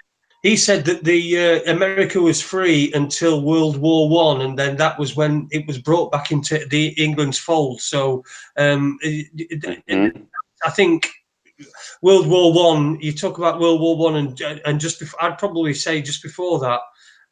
Well, do you know what I would say? I would say how history was taught to us. Yeah, he was taught it differently to how he was taught it. That's right. Different curriculum.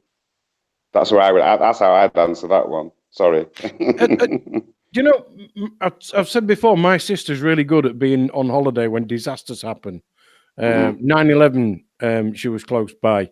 When Mother Teresa died, she was close by. When Diana died, she was close by. Everything seems to happen when my sister goes on holiday. So I will warn you, she's going to Wimbledon at the weekend. Anyway, good. she's really I good. Thought you said she's going. I thought you said she's on the way to Portugal. I was going to say no. And what she's often said is, like when she's abroad and one of these disasters happens, the news and how it's portrayed. Exactly that. What was that big? Where there was that cult in America? Waco. Was it Waco? Yeah, Waco. She was about 20 miles from Waco when the day that happened. It's a bit questionable, this, Ade. For fuck's sake, what's your sister doing? Is she? She just walks into fucking travel agents and says, "Can you tell me where the next fucking big disaster is?" Because I want to go there. But and she says the difference of how the news is portrayed over there and what we've clearly been shown over here. Now, I know now we've got things like digital broadcasting, and we can look at not only Sky News, you can go on and watch Fox and all the rest of it. I've got it, yeah. I have that, yeah. I'm sure that's kind of the balance is coming, and we're both getting different bullshit rather than, or nearer the same bullshit rather than we're both getting different bullshit. Exactly that.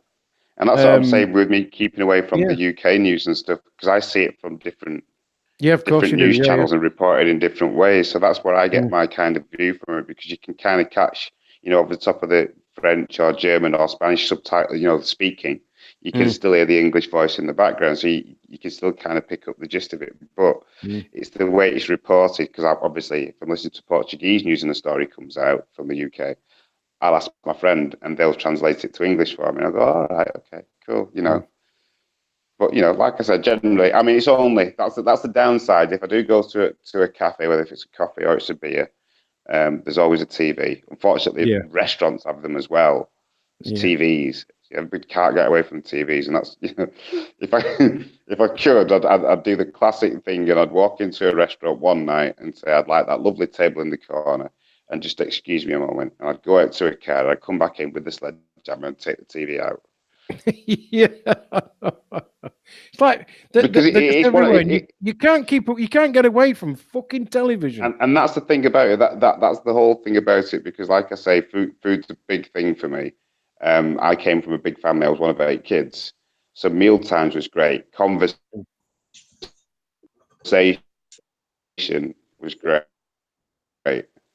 So to see a TV in the middle of a restaurant is like, what the, And what's then going on here? I don't want to watch some kid, game show while I'm trying to enjoy what I believe is a nice meal from it. And then every kid in that restaurant over the age of 2 has got a fucking iPad.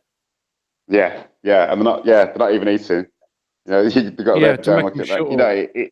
It's one of those, isn't it? They should have the. I'm using mobile technology now, but there's a place for everything, and it's how you use it. It's like with anything. It's the controller. If you drive a car, you're in control of that car. If you've got a phone, you're in control of that phone. So it's up to you to turn it off or whatever. But there are times that I wish I could go into places like that where you're trying to sit down and have a meal, and all of a sudden, it goes off.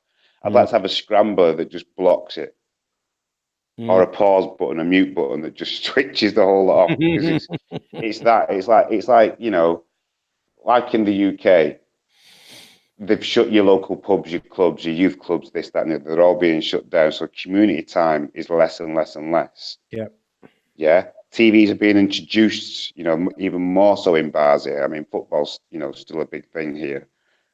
So, in some of the bars, but the restaurants, it's just, for me, that's the last place really that, that you can have an intimate, a peaceful time, a family time that you can all enjoy everything. And things like that should never be taken away. It's like the whole family unit being ripped apart completely, isn't it?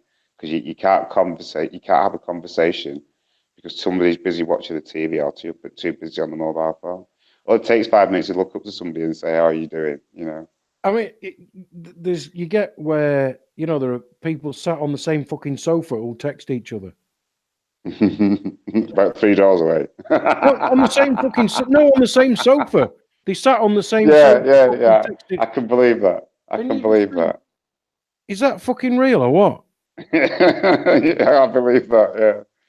The ones that get me, that make me laugh, are the people that are sat next to each other on a settee and they're having a conversation on Facebook. Yeah. Yeah. Like, oh, I love my whatever fucking dog, cat, fucking carrot. I love him too, and yeah, well, I love him more than you, and yeah, well, you don't because I know his name, or all this sort of shit. And they fucking sat next to each other, and nobody needs to see that. No. Nobody outside of that room to see or hear. Go on, Ade. Hang on a minute. This is the start now of everybody's meal. I think my phone's in the car, so I'm going to let you pretend that this calculator is the phone. This is how all meals begin nowadays. You take a fucking picture of a Yorkshire pudding with fucking gravy on it and some spuds round it, and they send it to the mate who sat on the same fucking table. Or even worse, they send it to people that aren't there. If someone's at the same table, they might be interested in that meal because they might think, "Oh, my meal might look as good as that." But when they're putting it online, why would anybody be? Why is anybody interested in what I'm eating? Well, do you know what? I'm guilty of that. I do it all the time, but I love cooking. I don't care. I put pictures up because I'm proud of what I cook. Creation, innit? You've made that. You've harvested it. You've grown it. Yeah. I mean, you've not chosen it off a fucking menu or took it out of a tin. You've not gone down to KFC and took a fucking picture of 2 chicken. Yeah. And some gravy.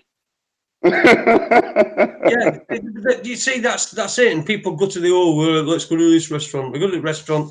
They sit there on the fucking phones. Everyone else is fucking. They're talking to people that aren't there with them.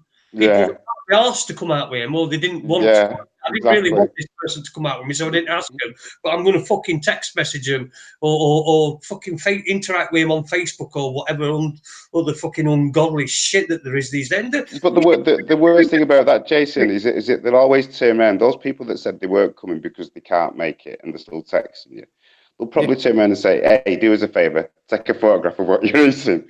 I'm fucking starving. Take a picture of what you're having because I really love looking at that. Can I just say that we are no longer just starting to sound like three grumpy old men? We just are now three grumpy old men. Well, for fuck's sake. Oh dear. Things got to be right. The fucking all over the place. Oh, I'm just going down to shops and it started raining. Ha ha, lol. Nobody cares. It's raining. Do you know, fuck? the first time somebody sent me a text with lol on it, I'm thinking, who the fuck's lol? Nobody called lol. And then I thought it meant lots of love. Yeah. And then I found out it meant laugh out loud. Yeah. And I thought, you've actually put le or le when you could have just put ah. Yeah. Why waste a fucking letter? I saw this woman thought that LOL stood for lots of love, and she texted her daughter and said, "Your grandma's died." Lol.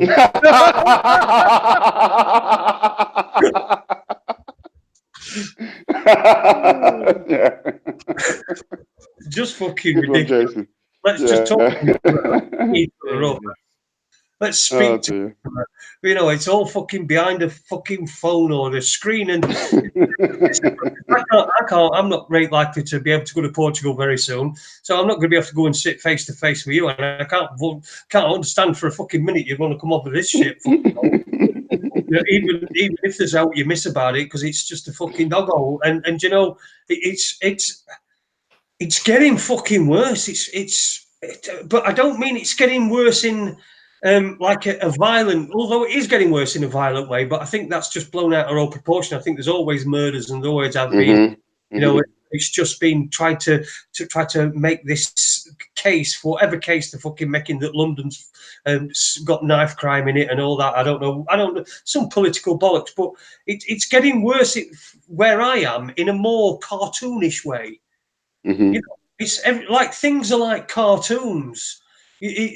People say things to you, and it's like a comedy. Like when I were in when I'd first had my leg amputated, and I were in my local, I were on my mobility scooter, and I were in my local co-op, and the woman, there were a woman in there who was stacking shelves, and she turned and she'd known me from before. And I could see she just didn't know what to say. And she went, she said, "Have you been watching Invictus Games?" I said, No, I've not been watching it. I let her off, really. I let her off because I just thought, well, she's obviously don't know what is it. So I let her off and I just went, no, I've not been watching that now. Fucking bunch of spazzers fucking trying to do shit. I'm fucking spaz. I know I can't fucking do shit like that, so I'm just not going to fucking even try. Dear. And then make people fucking watch me trying to do it just simply because they want to, because they feel an obligation to, because I've got fucking less legs than them. I don't get that. So no, I haven't been watching the Invictus Games. That's what I wanted to say. But I just went, no, I'm not really into sports. I'll tell you. Last week, while I was working at this retreat, it was before the evening meal, and in fact, we were having our lunch. The kitchen staff were having our lunch, and I remember on the sideboard there was 2 tubs of sun cream, factor 15 and factor 30. And the people that was there had use of the pool and all the rest of it. And they were coming in one by one to go to the rooms. Everyone was passing us while they had lunch. And a group of them stopped there and was talking about, the night's food. And I just straight off the cuff, straight off the bat, I just turned around and went, "Excuse me, ladies, could you just answer me a question, please?" And I said, "There's 2 bottles of sun cream on there. My factor 5's missing. Could you tell me where it is, please?" and just sat there waiting for the response. The faces was a picture. If I could have videoed, the faces, it was amazing. I loved it. People get they don't know what to do, and they don't know Exactly. and they automatically, right, think, because I've got a leg missing, I'm part of the disabled gang, right? So I'm going to be campaigning for disabled rights. I'm not, right? All I'm doing, I'm trying to live my life. I think there should be. There are certain things that I'd change. For a start, I've just got a new mobility scooter, which, by the way, is a fucking rape beast. It was about 3 times. Yeah. I'm not feeling like I drive a fucking car and they've given him one of them. But to go from my house to go to Erdings Park, Ade, there's no lowered curb on the Erdings Park side, unless the only one is right at the very top at the junction for the dual carriageway. Oh my God. I have to go right up there before I can all the way back. Before I can go back and get onto the park. So there's things like that I would have checked. Shit. But the minor inconveniences, as far as I'm concerned, and I don't think anybody's done it on purpose because they don't like disabled people, right? I don't think that. I'm not part of gang. I don't want to be part of gang. I don't feel like part of gang. I just feel like my normal self. It just so happens that now I've got one robot leg. It's a fucking big deal. I can wear whatever I want. That's it. I don't have to do my hair anymore. I don't have to shave or wash or anything, because the only thing people focus on is me robot leg. That's all people are looking at. No. So don't you feel stupid? No, nobody's looking at me. Don't worry about that. That's it. I don't mind. I just don't want to be. I don't want to be dragged into it. I don't want to be like, we should have. Yeah, more. It's all the fault of the labelists. I call them the labelists. Yeah. Because everything has that label. Everything has that mark. It's Owen the black man, not Owen. It's Owen the ethnic minority. It's Owen the whatever they want to say. It's always that. It's always a label, a tag. Or and now the labels Muslim, and the tags are getting diluted even further now. Yeah, they are. I've seen that. And I don't want to even. Obviously, the past shows that you've had, obviously, I listen in and joining in the chat room and stuff like that. Some of the stuff that you've been talking about, I don't want to get deeply into them because it's 5 to 10.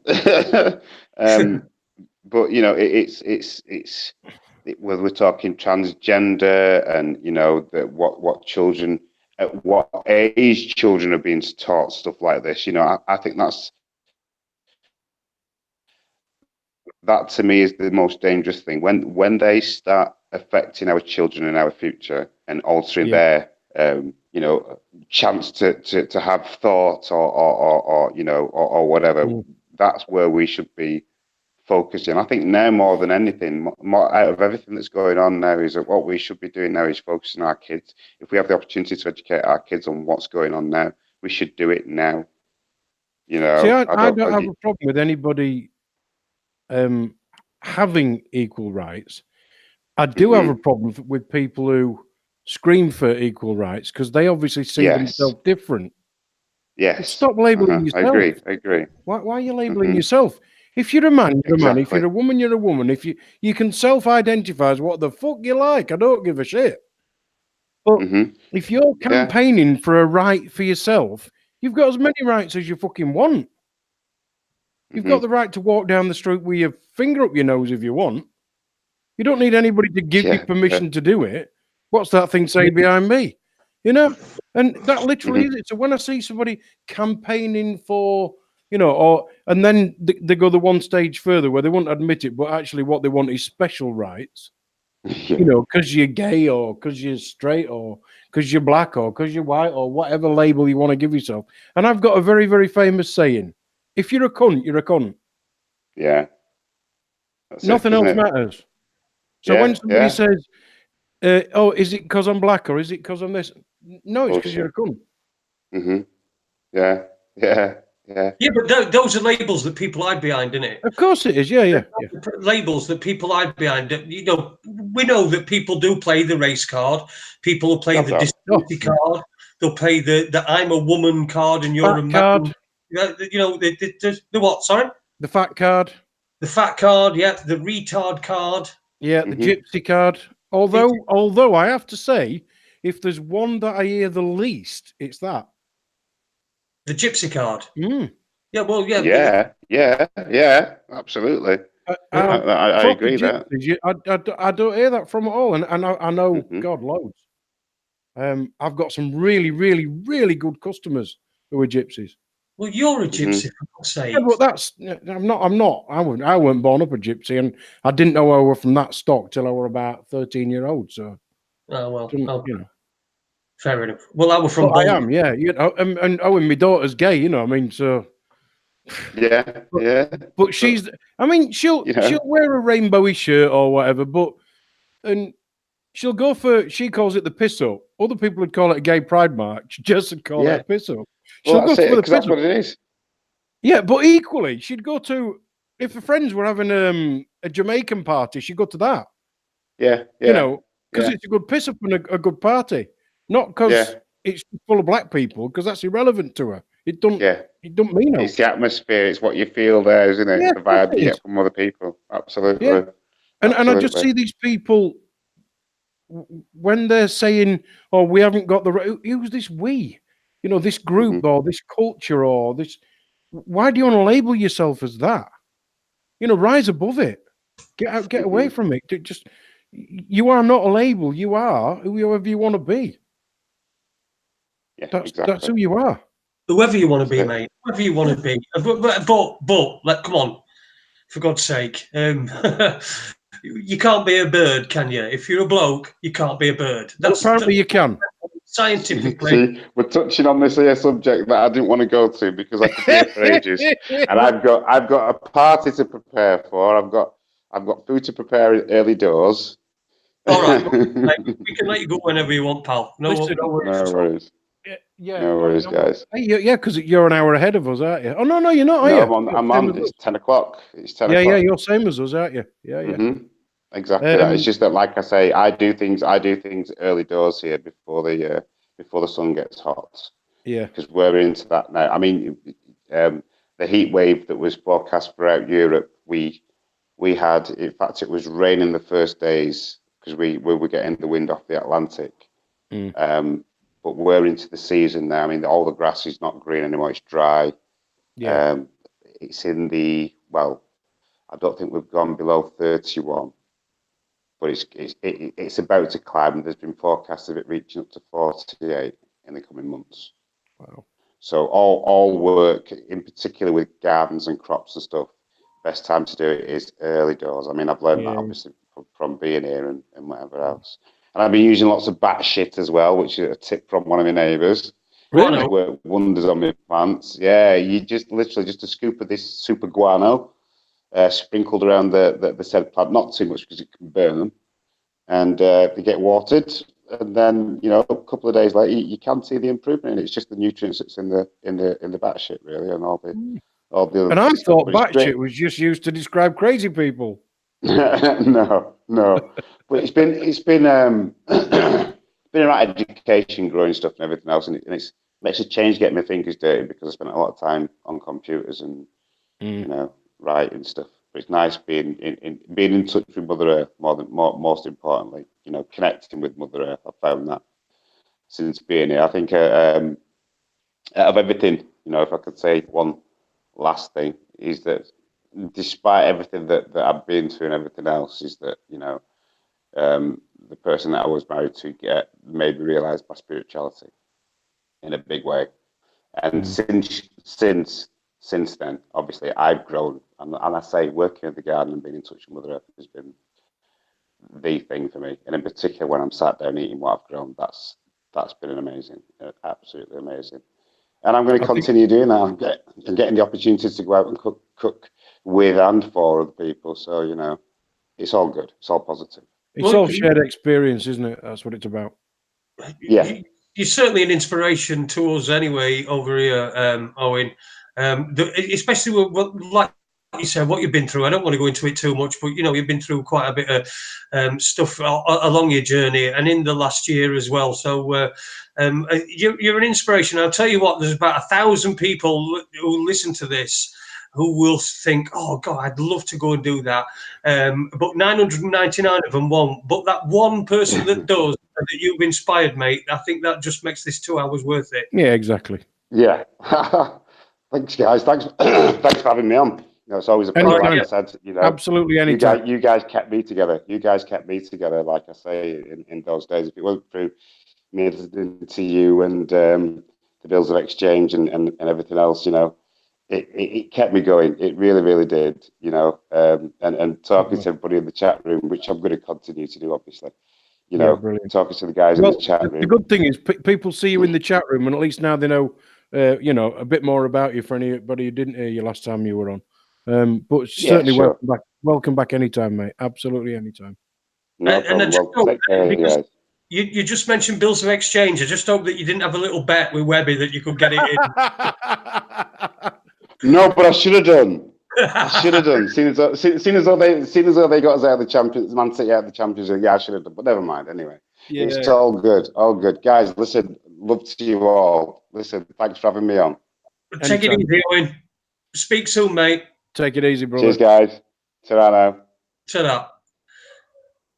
There you go. There goes Owen Lloyd Martin, who joined us this evening for a good 2-hour chat. I think we got him on for after about 20 minutes. So it's been a good hour and 40 minutes. He's got to go away and do some chores and stuff. Ade, any final words from you this evening? Words of wisdom. I think just where we started off, which is, let's all be bothered about how much of the world's resources are wasted and how much we don't need to waste it. But let's realise that what you actually see on the news, the bit where it's going to cost you money, you've got to feel guilty. Let's do this because it's a good thing to do. Saving the world's resources, not because some dickhead with a fucking suit on says you've got to do it, otherwise he's going to charge you 5p for a plastic bag or whatever it is.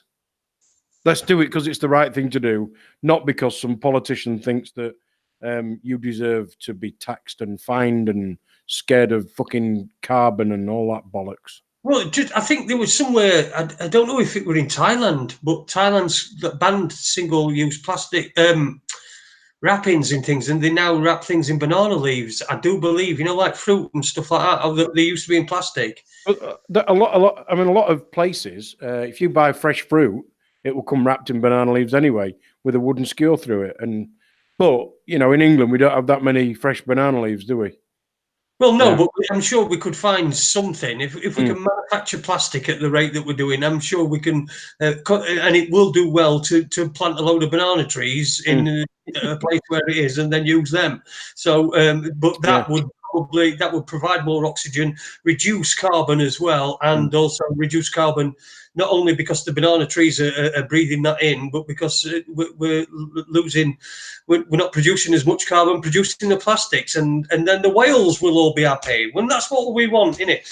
That's all we want is happy whales. If we've got whales that are happy, because they don't do fuck all, do they? They just go around eating plankton, for fuck's sake, man. I mean, they're dead right, aren't they? We don't want all to happen to fucking whales, do we? They're right good. No. No. Whales, brilliant.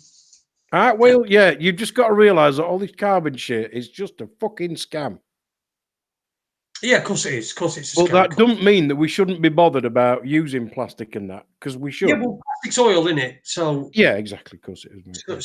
Yeah, that's probably why we'll never get rid of it. Anyway, it's knowing where that line's to be drawn and what it actually means, right? And what the real question is: who benefits? When you're watching shit on the telly, just realise that where the scam starts and the truth ends. Well, that's this broadcast. I think we've done. It's going to be sketchy in future. It depends on all what happens with me toe and that, because I'm doing the hosting and stuff. So Ade's not able at the moment, and probably don't have time anyway to be able to put all that together. So it depends what's going to happen with me toe. what I get in the next couple of days, and I'll know more then. But you can understand that I'm not booking guests because I don't know whether I'm going to be here or I'm going to be in hospital or I'm going to, Yeah, sure. you know, be doing this or that or other. But we'll certainly do an after dark. And if there's one day that I can get a guest on that's happy to at a day or two's notice, then I'll certainly endeavour to try and do that.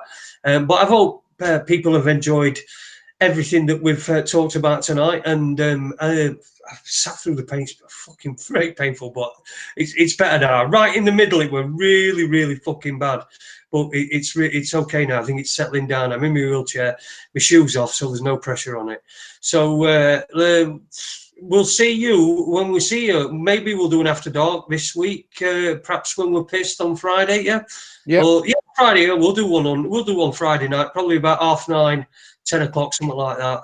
Just talking amongst ourselves. And if you want to put anybody forward, anybody wants to put themselves forward, if they send me a message either through Facebook or email me, jasonholmes98@aol.com, then we might include you in the show. And we're going to do an after dark, and then hopefully we'll get something on next week as well. So listen, thanks for listening. Sorry for everything being all fractured and nobody knows what's going on and where that is, where anything is, but it's unfortunately that's what we've got to work with. And also I've got to try and work out what this new YouTube thing's going to be after the hangouts finish at the end of this month. So cheers, Ade, mate. Enjoy the rest of your week, pal. Nope. Is he there? Are you still there? Oh, he's gone. So Ade's froze. Anyway, see you later. Ta-ra a bit. See you soon.